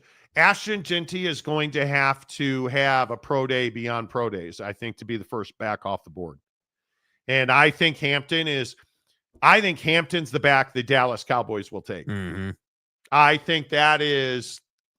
I just think, dude, if you're going to play a G5 schedule, and then you're not going to work out at the combine, you're not going to get drafted where you want to get drafted. Genty is obviously going to get drafted, but you're not going to be the number 1 running back off the board. You're not there are certain sacrifices that you're going to have to make. And again, I'll just keep saying it. When you watch the combine and then you watch draft night, You think about when you watch guys walk across that stage, how many people help them to get there, or maybe hurt them with where they're drafted. Because I'm telling you, Ashton Jeanty is getting hurt by his camp right now. He should have worked out. I don't think I don't think there's any doubt about that. Like, I just don't think. And what's so shocking is that I would be a little more, softer on this if it was like more of a gray area conversation. If it was like, well, maybe that's just my opinion or conjecture, but it's pretty well known. Like, people in the NFL want to know that he can do it on the NFL stage and want to know that, hey, yeah, that running back you ran over is way smaller than an NFL running back and that, or an NFL linebacker. And that's, we have some doubts. Like, everyone knew you should have worked out and you didn't. And I just like, Shedeur Sanders and Travis Hunter don't need to work out because everyone knows what they are. Everyone knows Travis Hunter is a generational athletic freak and can do a ton of things for your football team. This is not hard to understand. And I'll continue to tell you, Jalen Milroe is killing himself. Yeah, then there's him. That guy can't complete a pass. No. That was one of the more, he's a guy that you expected to come out and be like, I spent every waking moment of my post-Alabama days throwing a football, and he clearly didn't. He did not look prepared to compete. And I think it is shocking when you look at how bad Will Howard and Jalen Milroe were. Mm-hmm. It's just, you don't understand it. And I think it is Cam Ward and Shedeur Sanders not working out. Not surprising.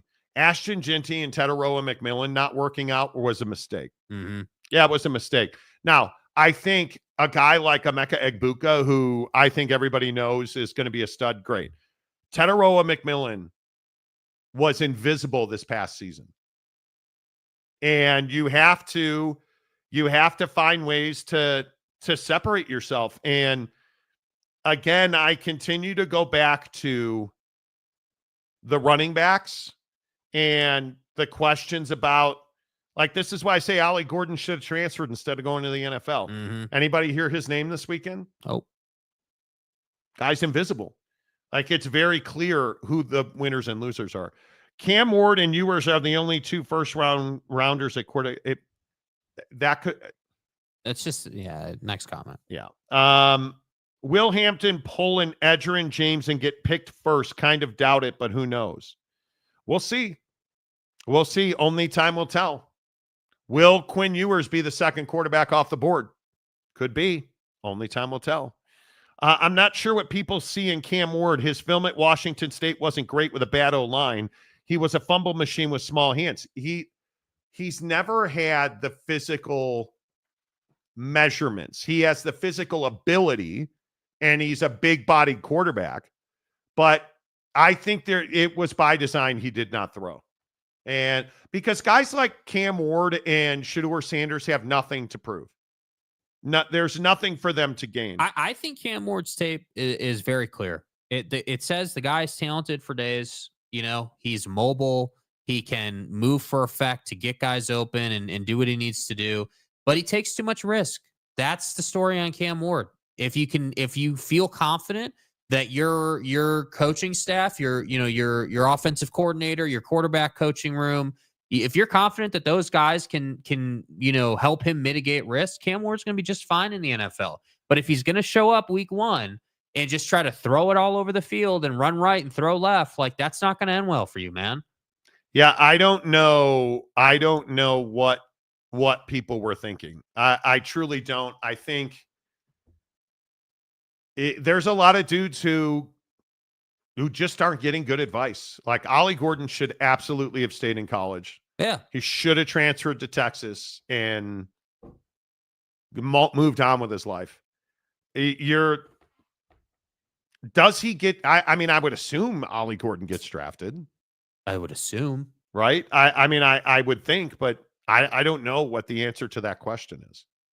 I really do not. What do you guys make of this Deebo Samuel trade by the 49ers? They trade him to Washington. Mm-hmm. They trade Deebo to Washington for a 5th-round pick. on its face, it makes 100% sense. It's a very wise move. He's always injured. They need to clear some of this fog in San Francisco. And I think he's a guy that was overpaid there. Mm-hmm.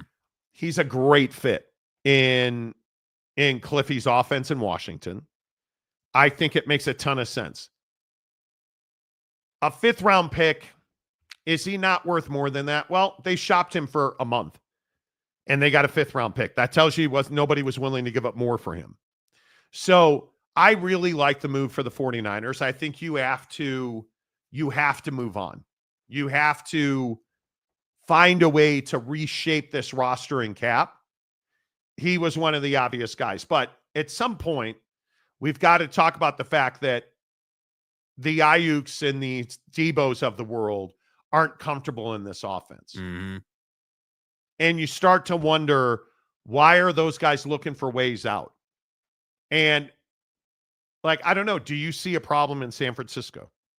I mean, I don't necessarily see a problem with the front office. I love the fact that this is an example of where the front office is at mentally. I love the fact that the last week it came out that they were already talking about an extension on Brock Purdy. I think that, the Brock Purdy conversation is endless. A lot of people are going to tell you that he's a system quarterback. Other people are going to tell you it's not the system, that Brock is, in fact, a great quarterback who makes all the throws, does the things he needs to do.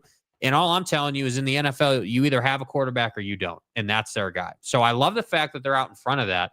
But I think that this mix of players, to your point, is just too injury prone. Like Deebo Samuel is always hurt. That's not in question.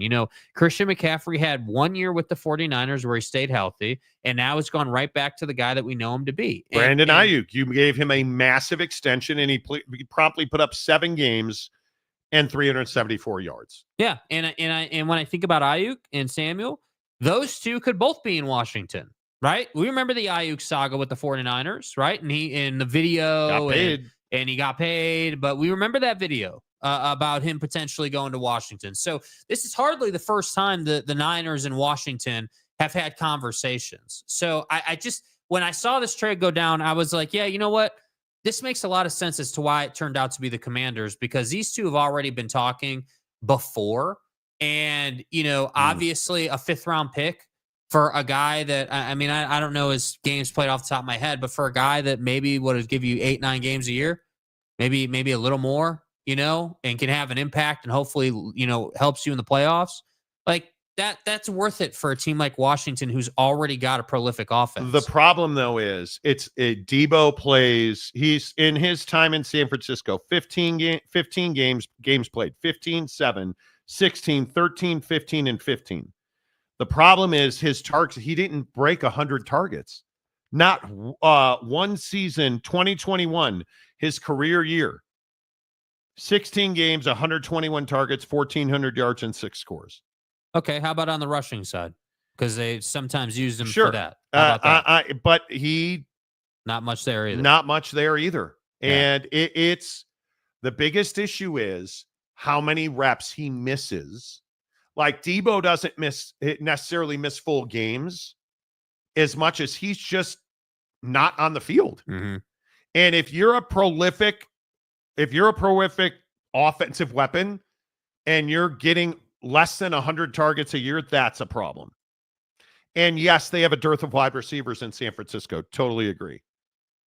Debo was not reliable because he wasn't always available to you. I just think I don't hate that move at all. Yeah, I think, moving on from Debo, hopefully that can help you build some momentum inside the locker room and inside the organization a little bit.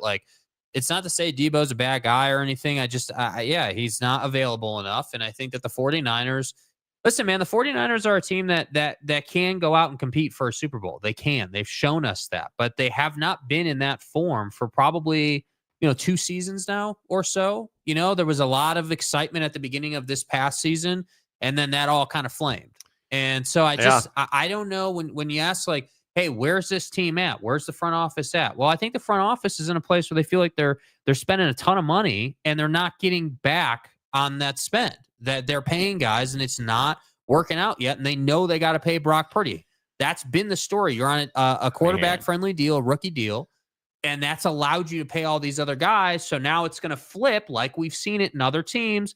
Cincinnati, we saw it with the Chiefs, Dallas. Dallas we see this. Not tagging. Oh, my God, his name went right out of my head. The pass rusher from Penn State. Oh, my God. Oh, Micah Parsons. Yeah. Jeez. Old man Monty. Not tagging Micah Parsons tells you they think they can get a deal done with him. Yeah. But what is that going to cost? And how many games are you going to lose because you had to pay? Yeah, we'll see. Anyway, a 5th-round pick for Debo. I don't think it's the end of the world. Obviously, we're seeing that drafts now are producing guys later and later into rounds. Yeah. But I think it tells you how much the NFL values or really doesn't value Deebo Samuel as a guy who's always hurt. Yeah, so, and I think if you're the 49ers, you're valuing, the void that creates. Getting him out of the roster, shipping him off creates opportunity for you. And that's probably more, if you're the 49ers, what you're looking at in terms of value for getting rid of him. Ryan Dooley, I don't think Debo is worth a 5th-rounder. Bad trade for Washington. Oh, I think he is going to be perfect in their offense. I think we're in a league now. And that's an interesting point, Ryan, because I think a lot of people have talked about this. We're in a league now where every guy has to fit. Mm-hmm. It's Luka to the Lakers. No, he's a terrible. Well, it turns out he's a great fit, right? Like, I look at Debo to Washington. He's a Swiss Army knife there because you have an offensive coordinator in Cliff Kingsbury who I think knows how to use guys. They didn't accidentally go and trade for Deebo Samuel. Right. They have a specific purpose in mind for him. And I think he's going to play that flex position. I think they're going to motion him through the slot a lot. I think he will be a good fit there. Because what do we know about great offenses in the NFL? They've got a ton of pre-snap motion, right? You've always got to, and when I say a ton, I don't mean on an individual play. I just mean as the game, throughout the course of a game, when you're calling your plays. Great offenses in the league right now are using pre-snap motion to understand what the defense is doing, and Debo can be that guy. And they're leveraging the slot. Yeah. It's a position for wide receiver, and frankly, why is he expendable in San Francisco? Because Ricky Pearsall is now their slot receiver. Yeah.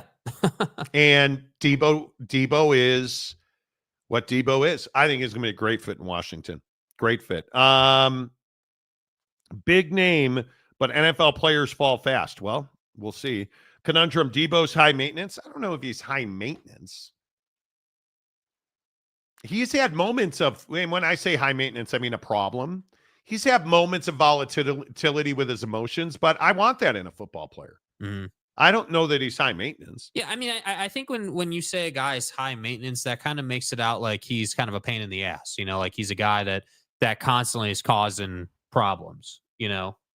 What? Is your hand in your pants pocket? Yeah. What kind of sadist are you? Trying to keep my hand warm. God, every day you scare me more. Like, do you have bodies in your backyard? No. Oh, you don't have a backyard because you live in a townhouse. Anyway. I really don't care if you think it's sus. Sitting in a chair with your hand in your pocket is sus. Okay. Well. That is sus. Got a deal, guys, while you still have some value. I agree with that. Chrissy, I like the trade. Washington likes to give the ball to their playmakers to make plays. He will fit well in Washington's offense. Well, let's hope he stays healthy, Chris. I think that's the biggest thing. David Person still talking about Cam Rising. I have serious doubts that Cam Rising goes in the first 2 rounds at all. Dude, Cam Rising is going to get lucky to get drafted, bro. He's not getting drafted. Yeah, why are we talking about Cam Rising? Yeah, I don't know why that. How did we get here? David Kiger says, just subscribe from Omaha. Why isn't Omaha on the back? Are you telling me Omaha's not on the wall? Omaha's on the wall. Has to be on the wall. I remember writing Omaha into the... Is Omaha not on the wall? Maybe it's not. Matt Rule... Well, it's what Matt Rule said. Not everybody fits in a program anymore. Yeah. Danny, good to see you. I appreciate you being. Anyway, new to the show and love it, go Big Red. Well, the background's going to change, so you'll be fine. Big changes coming to the show. I'm surprised we don't have Omaha on the wall. I'm really surprised by that. Cam Rising is skipping the NFL and going straight to the senior league. I've heard that. Right. I've heard that. Yeah. The golf tour. Right. The legends. Rock and Rant, good to see you. Everyone in the NFL post-combine, Cam Ward is QB1, and it's not close. Monty, Cam Ward isn't top 3. Listen, the biggest thing that worries me about Cam Ward, that sideline throw back to the middle of the field. I'm not telling you, I don't think Cam Ward is QB1 by a lot. I do not. And we'll see. You look at Mel Kipa, you look at the guys that are truly dialed in. And if we go to...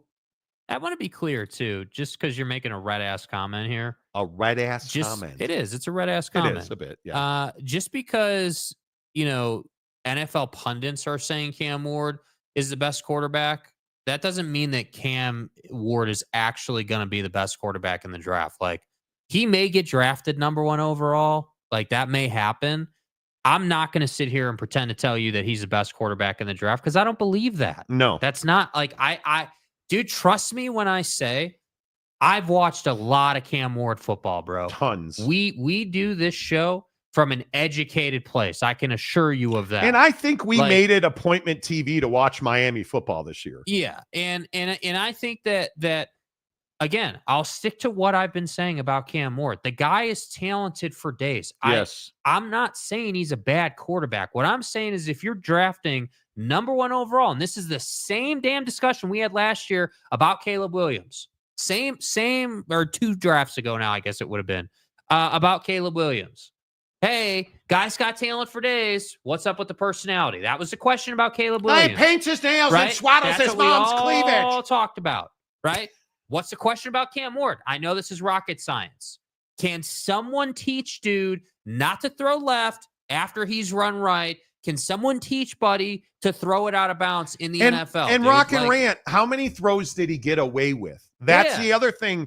I think we all look at numbers on paper. I can tell you, having been in this game and having worked at ESPN and talked to these draft guys and understanding how they look at stuff, they're not looking at, nobody goes back and says, well, let me look at his interception tape.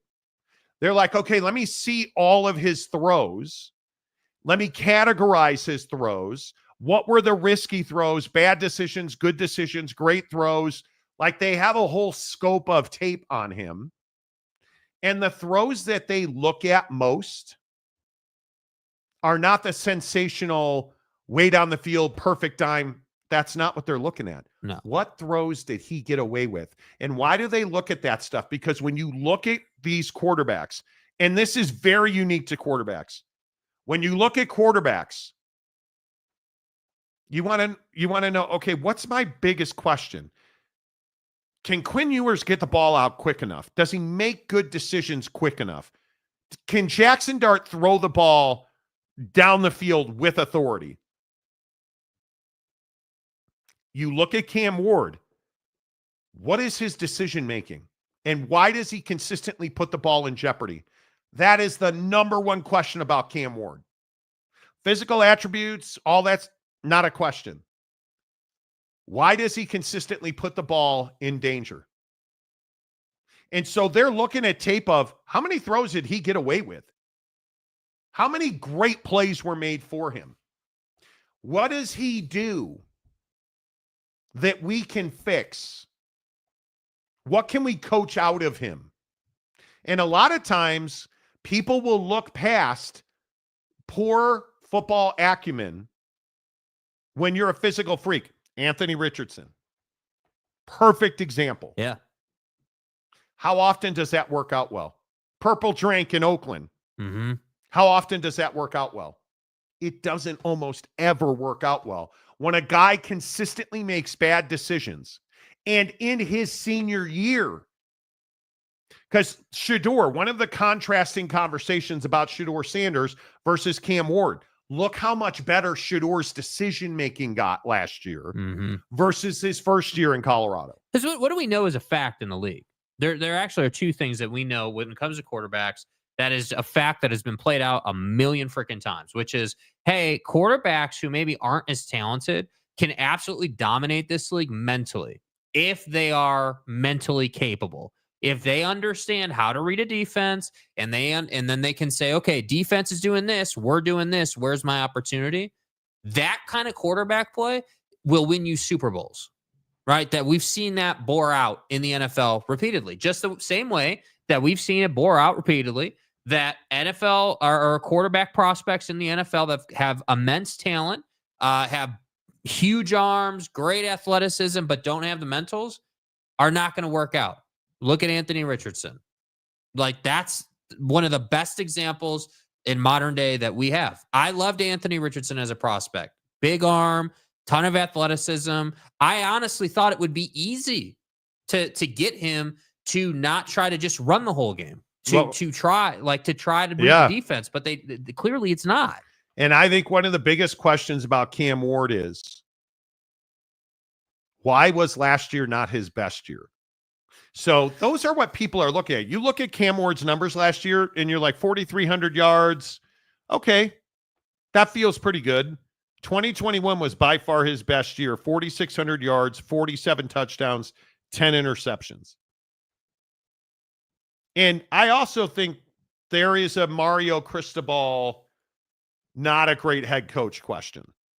I think that's a big one. Let's see. Whoa.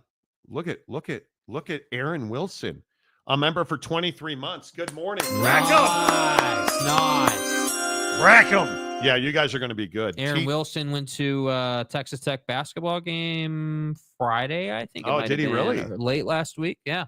Nice. Yeah. Aaron Wilson, good to see you. TJ Beck, the newest member of the Monty Show. Nice. Look at TJ Beck coming in. Oh, my God. Look at all those Whoa, what happened here? TJ Beck, and TJ's now in the members only content. Okay. TJ Beck gifted 50 Monty. Here we go. I like it. Everybody, let's go. Hit the like button. If you're watching on Twitter, we have about 700 people watching the show. If you're on Twitter, come on over. Make sure that you find us on YouTube. Just Google search The Monty Show. Or up in my profile on Twitter, there is a link to get to our channel. Subscribe. Give us a thumbs up. It really helps the channel grow. TJ, always appreciate you, my guy. Yeah, you got to, if you said he's in members only now? He is. You got to DM Jake. He'll put you in the members only group, which is phenomenal. Appreciate that. Let's see. Had to update my credit card. My bad, boys. Yeah, Don't let it happen again. Be better, bro. Be better, bro. Number one metric, how fast does the ball come out under pressure? Well, yep. What is that decision making? Accuracy under pressure is absolutely one. Brandon says, welcome aboard, TJ. Shador had his dad to mentor him. Huge advantage. Well, I don't know if that's a huge advantage. I think there's a lot of people who think that's a disadvantage, but we'll see. Whoa, comment dump. Phenomenal Hebrew. Remember, they didn't draft Warren Moon. So if Cam Ward, so wait. Now we're comparing Cam Ward to one of the best quarterbacks ever. Now it's Cam Ward versus, stop doing that. Like, what is it that we see in Cam Ward that it all makes us think we should compare him to Warren Moon? Yeah. What are we doing? Danny says, thanks, TJ. Yeah, now you remember, Danny. Theta Kev, Thai Kev, Thai. Yeah, Kev, whatever. Thai noodles. Good stuff. Yeah. Tom Dubay. I think Redbird sees NIL, players paying above table instead of, right, as a way for a conference like the Big 12 to gain stature. They couldn't in the old model. I don't think there's any doubt about that. Talking about the Big 12 gaining private money. Yeah, I mean, absolutely. If you're Redbird and you're looking at investing this type of money into the conference for a minority stake, like, you damn well better believe that this conference can grow and can get more stature, because that's ultimately how you're going to get the return on your investment. If you think about it, if you're buying a minority ownership stake for, let's just use an easy number, $1 billion, right? Yeah. We'll see what the final number is, but somewhere around $1 billion, that billion, needs to turn into $4 or $5 billion. Yeah. Right. I mean, that's what you're 100%. trying to do. So the conference absolutely has to move forward. And that's why I say, and we talked about this last hour, the tip of the cap that it is to the Big 12 and Brett Yormark that this conversation's even happening is great news for the conference. People look at the Big 12 clearly and see opportunity. So I think, if you're in the Big 12, you have to feel good about that. But Yeah. I agree with what you said in thinking about this. When this deal happens, because I do think it's when, not if, it is going to happen. What does that do to the schools in the Big 12 who maybe don't prioritize winning at the highest level right now? Like if you're, again, the usual suspects, the Baylors, whoever, Baylor's the best State. example, Oak State right now, in my opinion, like there's going to be pressure now to win. Like we're not just going to have, performance-based revenue distribution. Now it's going to be, hey, not only are you not going to make the money at the school level, but this influx of cash, maybe that's performance-based as well. Like we don't know what that deal I will be. agree. I just don't know how you don't have every reason to win. Yeah. And do all you can do and win. Like, again, this conference just has, the Big 12 has a track record of not doing everything it can do to win. I look at BYU, and I will just continue to sit here and tell you, BYU is turning into the model program in this conference. You have that they're averaging 17,000 fans a game for basketball. Do you guys, impressive. Do you understand how irrelevant BYU basketball has been in recent years? And I know we have a ton of BYU fans that watch the show. I think every BYU fan would admit frustration. Let me get this right. You lose your coach to Kentucky, and then you bring attendance back to 17,000, and then you hire a guy with Kevin Durant ties to be your head coach, and then you get DeBanza, and then like they just keep stacking at BYU. Mm-hmm. And it's guys like Ryan Smith, an alum and a donor, doing what needs to be done. You add billions of dollars to this conference and you give billions of that billions to BYU. You have confidence that they are going to put that money into winning. I don't have confidence that if you put millions of dollars into Stillwater, they'll win. Mm-hmm. I don't have confidence you put millions of dollars in the David Koresh's hometown and they're going to win. Well, and I think that to the Ryan Smith point, I also think the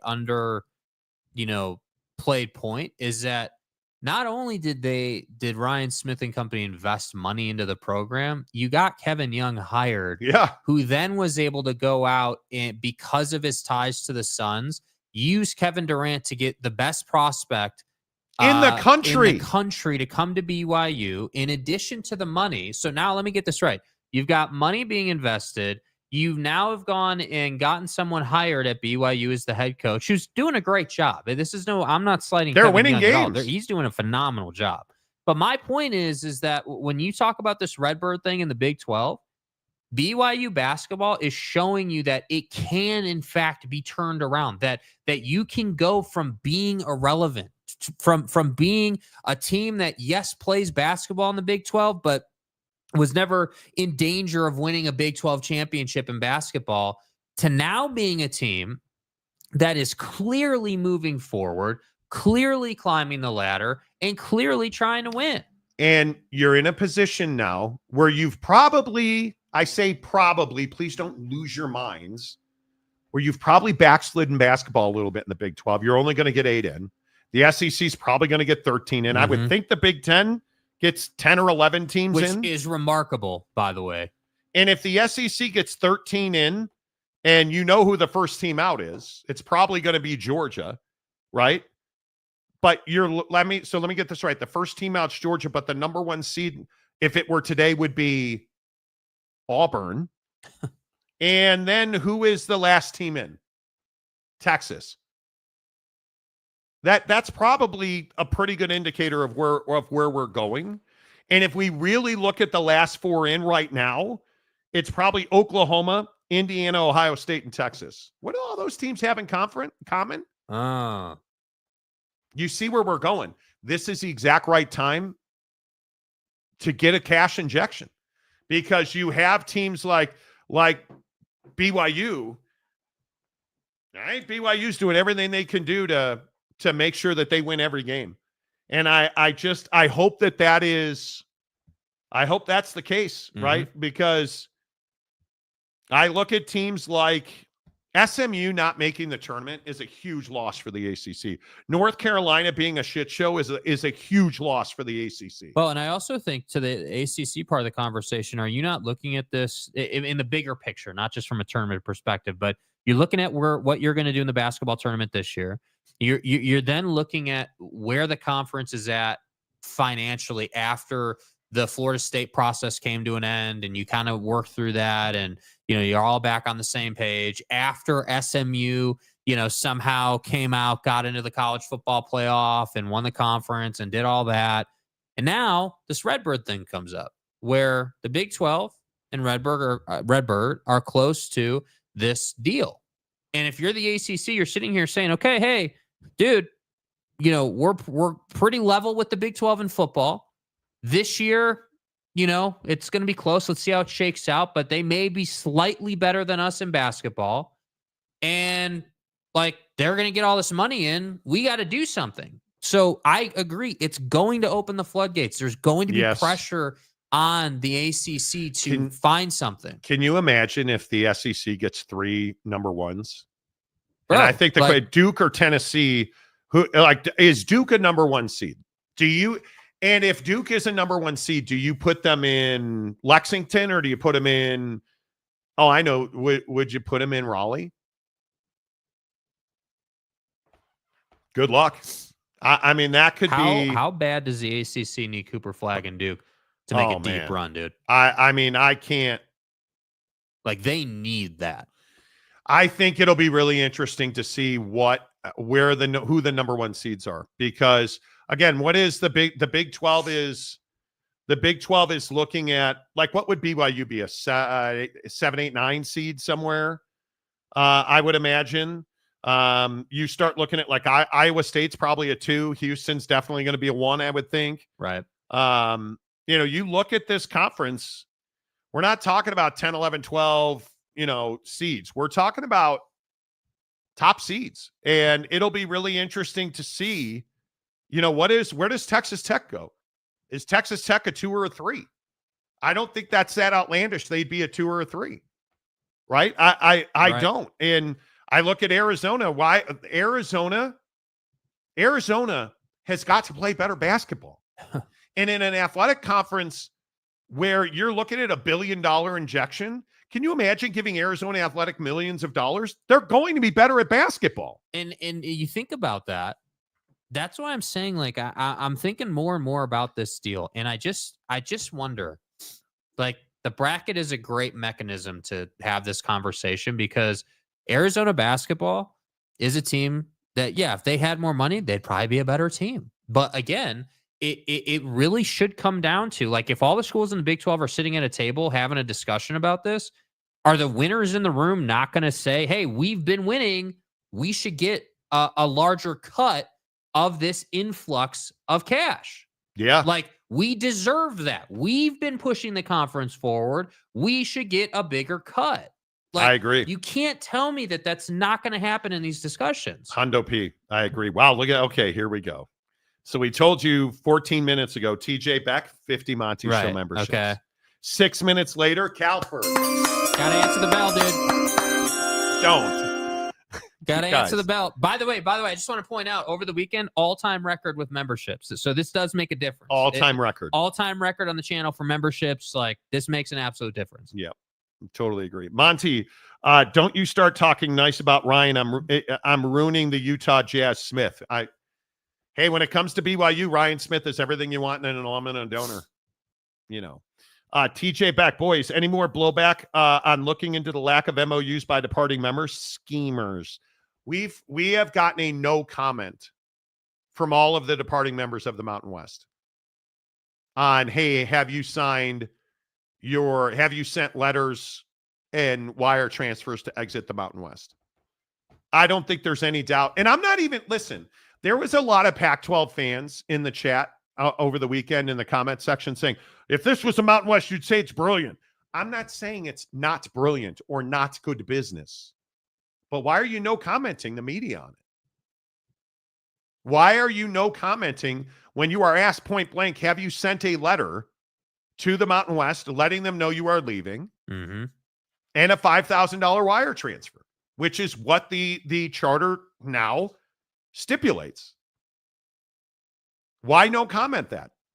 What are you worried about in confirming or denying it, right? Hey, I get it. We're just this little show. Yeah. But nobody else has reported it. And that's exactly why they're no commenting it. Mm-hmm. Because they don't want it out in mass media that no member that is leaving the Mountain West has signed, sealed, and delivered their exit by sending a letter notifying the Mountain West that they are exiting and their mandatory $5,000 withdrawal fee. And on top of that, deposit on your withdrawal fee. And help me remember the date.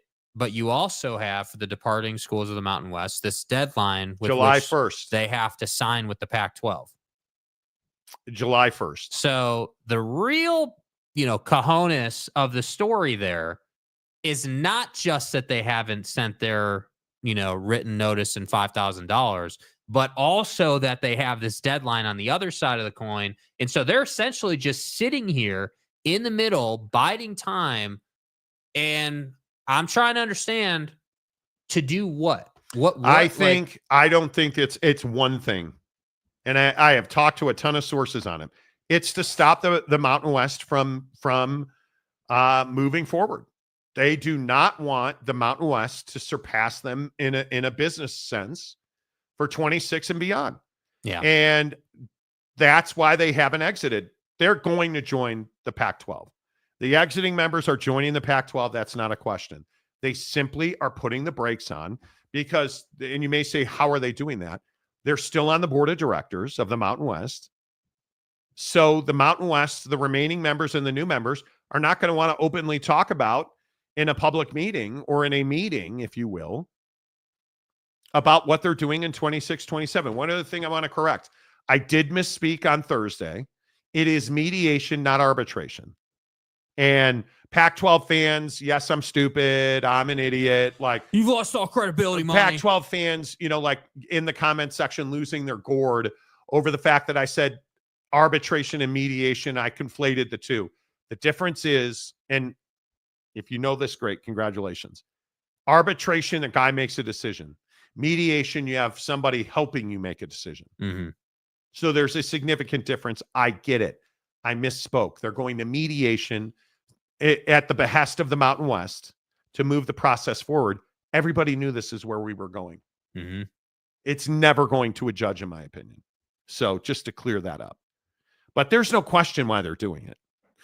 Mike Smith, hard to join a league when they do not have a media deal yet. Exactly right.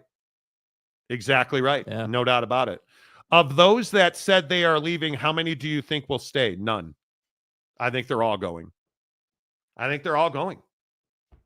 And the funny thing is, look at like Utah State. Utah State's definitely a tournament team this year. That money stays with the Mountain West. Mm-hmm. So, Sergeant Moorhue, wish BYU and Utah never left the Mountain West. Well, this would be a different conference had they not, but, yeah.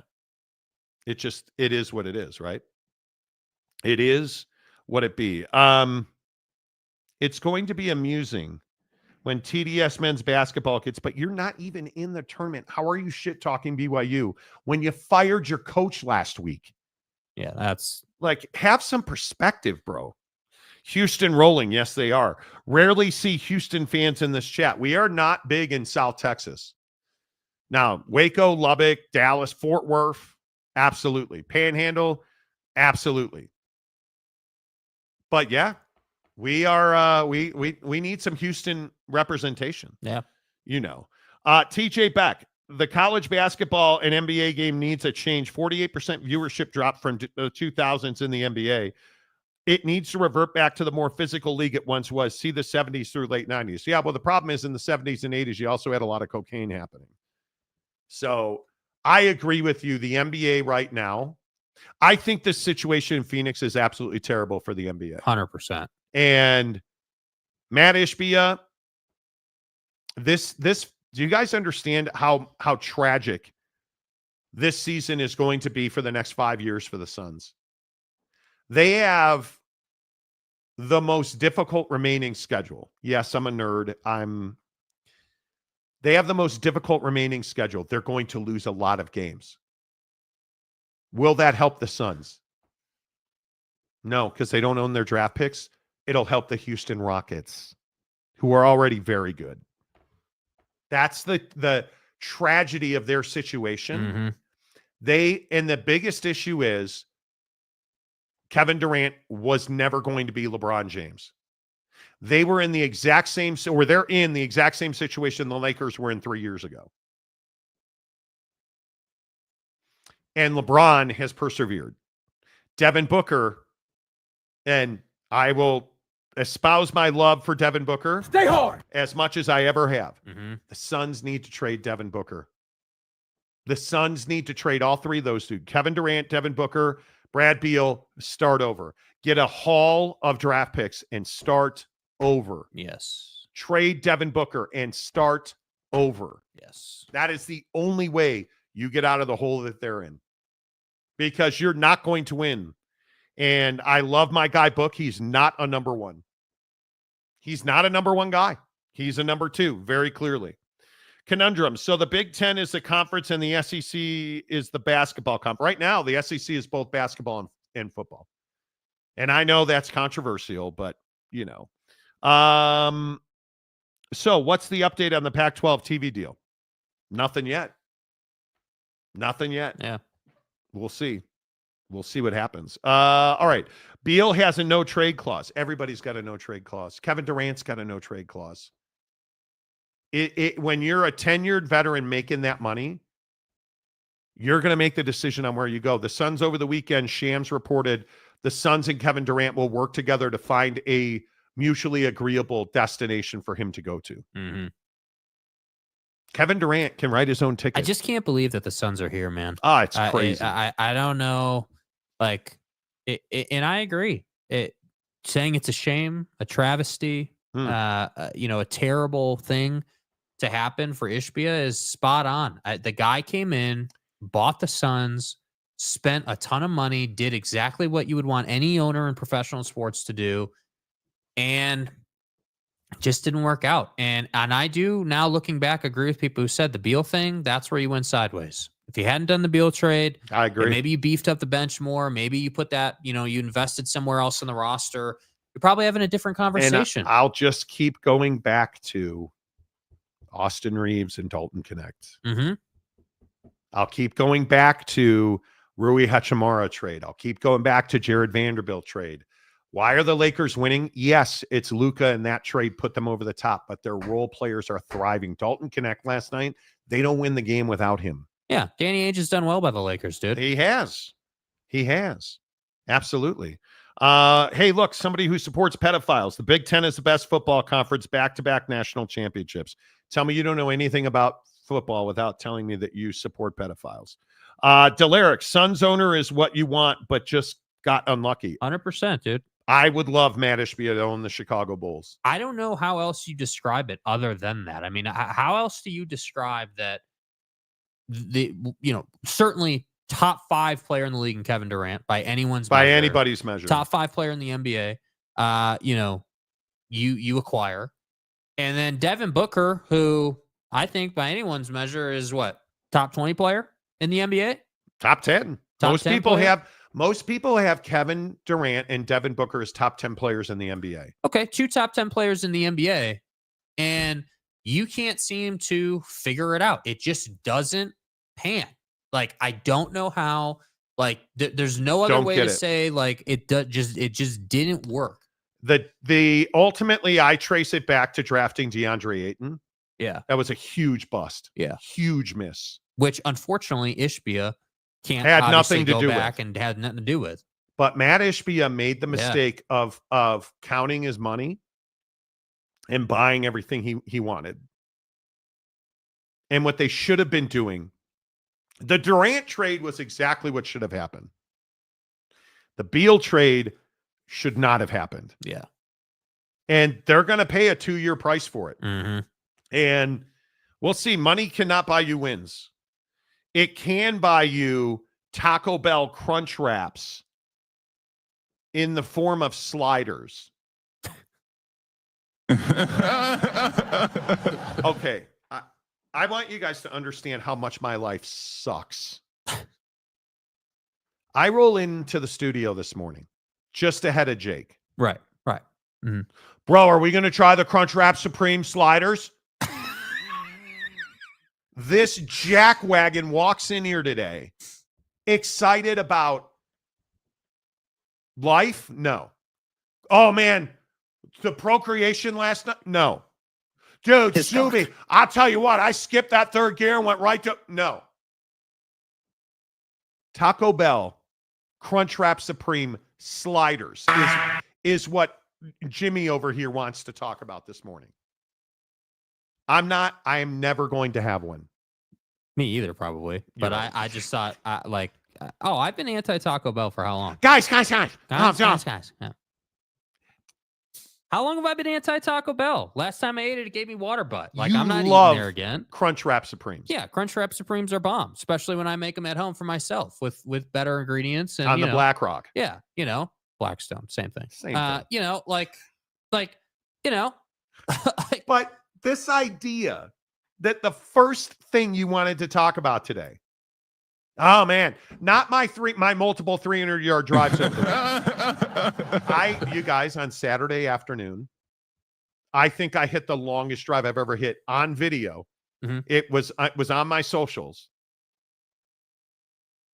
339 yards. I hit a drive in not wind dated, and you were there. Yeah, it's not legit. wind dated. It's legit. 339-yard drive. Yeah, it's legit. On Saturday afternoon. Yeah. Anyway, but my point is, not the great golf I didn't play over the weekend. No, are you going to put the picture up of the sliders themselves? No, we got to show the people. No, dude. no, we don't. It's too early for this. Come on. Look how fake this picture is. There's not a chance in the world these are going to look that good when you have them in your hand. I don't understand what it is. It's just a Crunchwrap Supreme. Crunchwrap Supreme. So why are we calling it a slider? It's not a slider. Right, but it's the same concept as a slider. It's a mini of the bigger version. Just like a slider would be a mini burger. It's not a slider. It's a Crunchwrap Supreme. You're killing me. For guys with small hands like Cam Ward. Yeah, Cam Ward, man. With small hands. Yeah, him and Jalen Milroe can hang out, man. Small slider. Yeah. Puffy fingertips. Yeah, first team all Burger King. Have it your way, Monty. I'm not doing this. And I swear, if you show up here, you're like, dude. Monty, look what I brought over. I got some, I got a 50-piece slider here. What, you want some? I mean, come on. I try to talk about how strippers make money and Jake wants to go 50-piece nut. You're the only guy. And this is why I say I don't believe you have testosterone in your body. Right. You're the only guy when I talk about strippers and money, you're like, oh, I wonder what the food's like at the club. Nobody cares. Nobody cares. Nobody cares. Not 50-piece nugget at the club, bro. Hey, dude. Hey, man, look, there's naked women over there. It doesn't matter. Dude. They just put out fresh ranch dressing. They just, That's not let ranch them dressing, hey, dog. Let them titties bounce. I'm over here with the ranch dressing. That's who you are. My point is you were talking about the stripper at home with the money on the table, counting it. And I said, hey, while she was counting her money, did she bring home a 50-piece nugget from the club? Only was you. That dinner? Only you. And then you're like, oh, dude, look at this thing. Yeah. I mean, the queso right there might be the best portion. They're calling this the Cam Ward special. It'll fit right on. It'll fit right on his. Well, it won't fit in the palm of his hands. His palm is too small. But his puffy fingertips have got this all day long. Yeah, you know. You get. I help. know. I know. Get help. I know. It's terrible. Whatever. Looks like Samoa's good concept. Well, do not eat the tuna fish sandwich at the club. Bro. Okay. Sergeant Morhew. Can't wait for the Monty show to announce its Taco Bell sponsor. Oh, no. Yeah, I know what time it is. Oh, no. What? Oh, no. What? I agree with Ferris. Although I don't know what S tier is, but the Mexican pizza at Taco Bell, my God. My God. It is so good. Yeah. It is so good. It is. Taco Bell equals Tootie Bell? Okay, dude, be better. Be better. What is... You say that I'm dumb. You call me stupid No, I probably said you're twice a week. I said you're unintelligent. Okay, unintelligent, stupid, whatever you want to A call it. little slow. Like that I would never say that. No, Like, I don't know what that means. TJ Beck, the great radio wizard of the Northwest, got confronted on the MOUs this weekend. He was a deer in headlights. No comment given. What do you mean he got confronted? Yeah, what does that mean? Nice follow-up, Mr. Wizard. And then he added blue cheese to his cereal. That's what I'm saying. What do you mean he got confronted? I do not follow. I have no idea what that means. Can you educate us? Mike Smith, Mexican pizza is so underrated. I love it. I love it. Miss the Taco Loco shells. I never had them. Doritos Taco Locos. Yeah. Is that what it is? Yeah, but that was a Dorito shell, I think. Yeah. It's a taco shell made out of Doritos. I am so proud. Stay hard. That I have not ever had a Taco Loco taco. I'm so proud of myself that I have never had a Taco Loco taco shell. I feel very... That's not what we're about. Very good. Be better from the guy who does toilet drops. What's wrong with toilet drops, dude? I just don't know. Where is that comment? Tootie Bell. What does that mean? Does that mean it makes you gassy? I guess. I'm assuming. Right, Two Holes wouldn't say Tootie Bell, but he'll definitely say things like, who remembers going to the Super Bowl? Okay. Hey, when I take the Browns to the Super Bowl, it's a moment in time. You know. Fat Jesus. Isn't a taco pizza just nachos with one large chip? It is. And it's the most beautiful thing ever. Well, Monty, is there 2 holes in a straw? Is cereal soup? Is a hot dog a sandwich? These are all questions of existence. They are. It's an existential crisis for your intestines. Are we going to exist after this trip to Taco Bell? How about that? I'm not. But see, I'm also not the guy. And Mrs. Monty and I were talking about this weekend. When I made the fatal mistake of going through the car wash with the truckster and I didn't towel dry it afterward, we were talking about it and we were saying, like, we just don't eat fast food very often. It's just, we went to Jersey Mike's yesterday. Oh man, that was so good, dude. They're Philly, bro. Philly, get the Philly with extra mushrooms. But we went to Jersey. That's about as fast food gets lately. Mm-hmm. You know, we also, oh, dude, you want to talk about fast food issues? We also went to Chipotle on Saturday morning. The mistake was going to Chipotle on Saturday morning. Oh, dear. Oh, my. B crew doesn't open the doors at 11 a.m. No. The C crew does. Can't go that early. It's tough. My wife got a burrito at Chipotle. And I think they poured whatever they were going to put in there. They juiced it and just poured the juice into the burrito. She picked up that burrito. That thing had the squirts in it. She was wearing. It had the squirts. Oh, dude. I'm telling you. Like, so. My wife is a weirdo just for being married to me. But she likes the Sofritos at Chipotle. Yeah. And I think they waterlogged them or did whatever they did what they did. She picked that thing up and she was wearing her white Torrey Pines quarters. No. Yes. No. Terrible. Terrible. Fucking A. I know that you work at Chipotle, but shouldn't you actually have to know how to roll a burrito? What?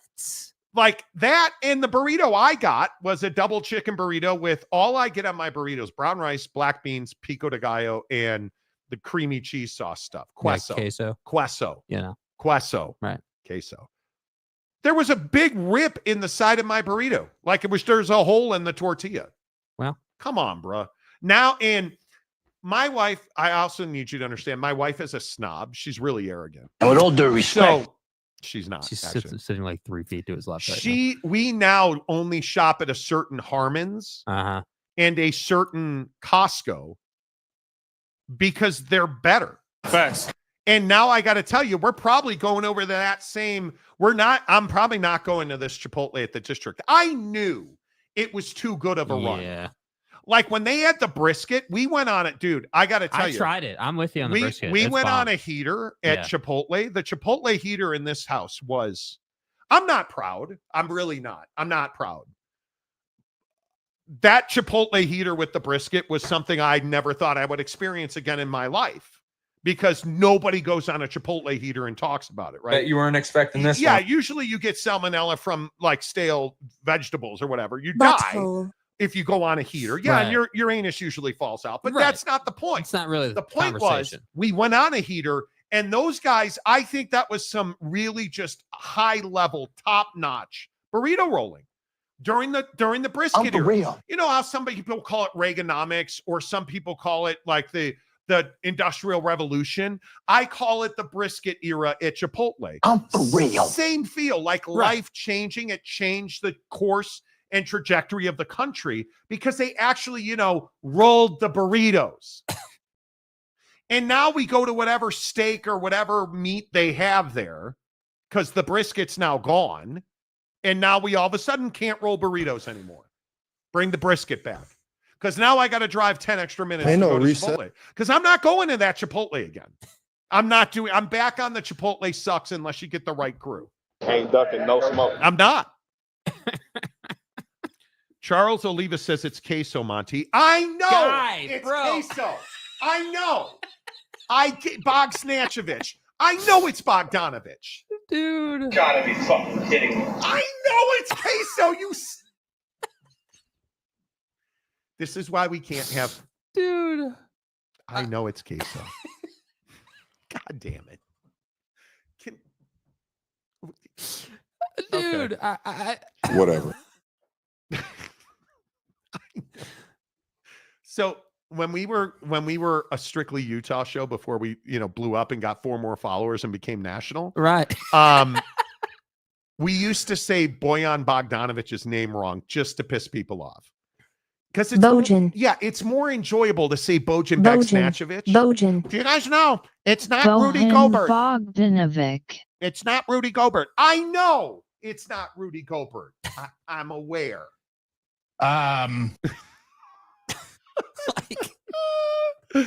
It's K. And the fact he spelled it phonetically. Yeah. K-S-O. Queso, Monty. Man, thankfully you think you know it all. Mike Smith, strippers and Taco Bell, best Monday show ever. Yeah, dude.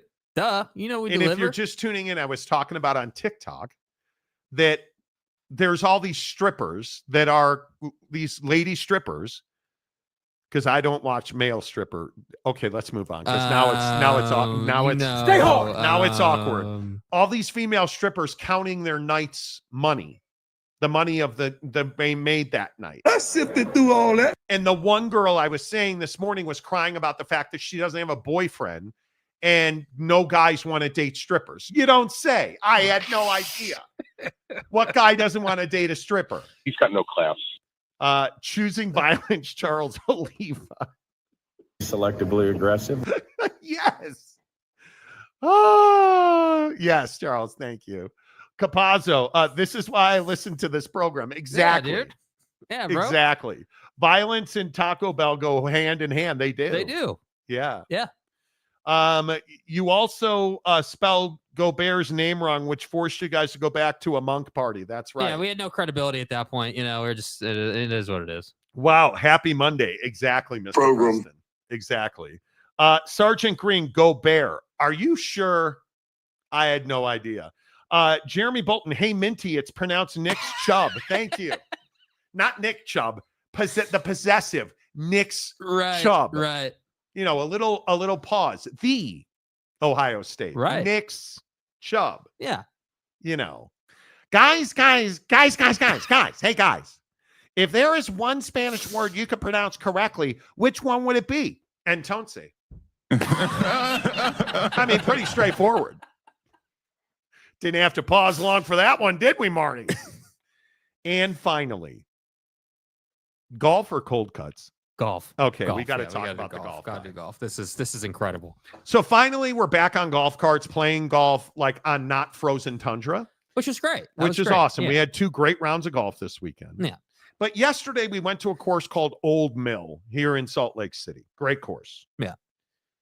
Sunday, thought all the people would be in church, were heathens. That was a mistake because clearly they weren't. They weren't in church. They're heathens too. And clearly they've had a lot of sex because, well, they had babies.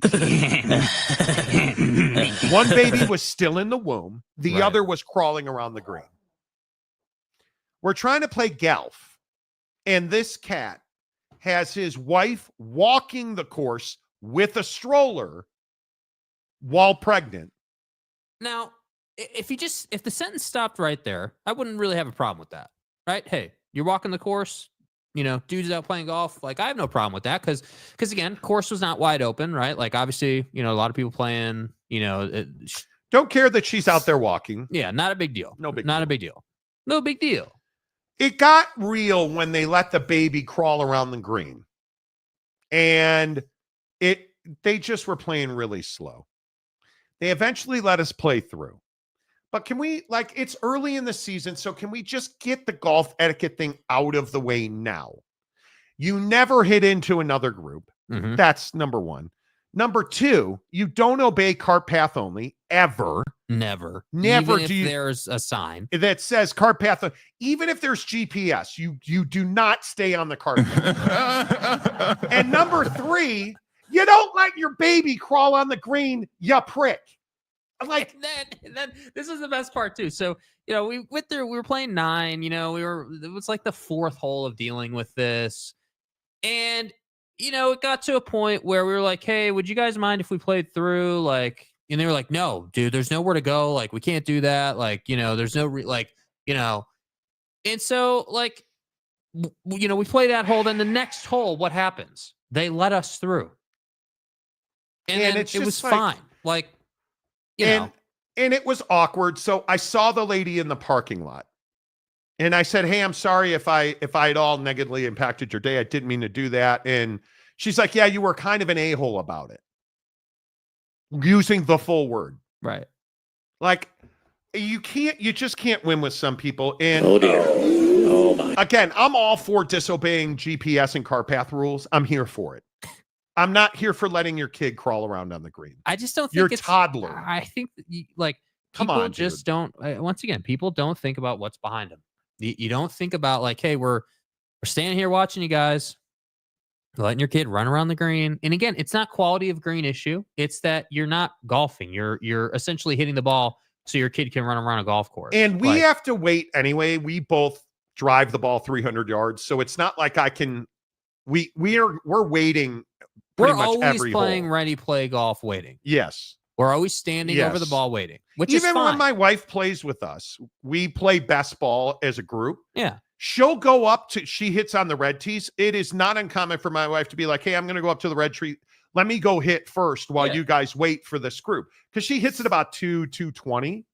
We hit it 3. Again, Saturday, the best drive of my life, 339. Yesterday, I had one that went 317, right?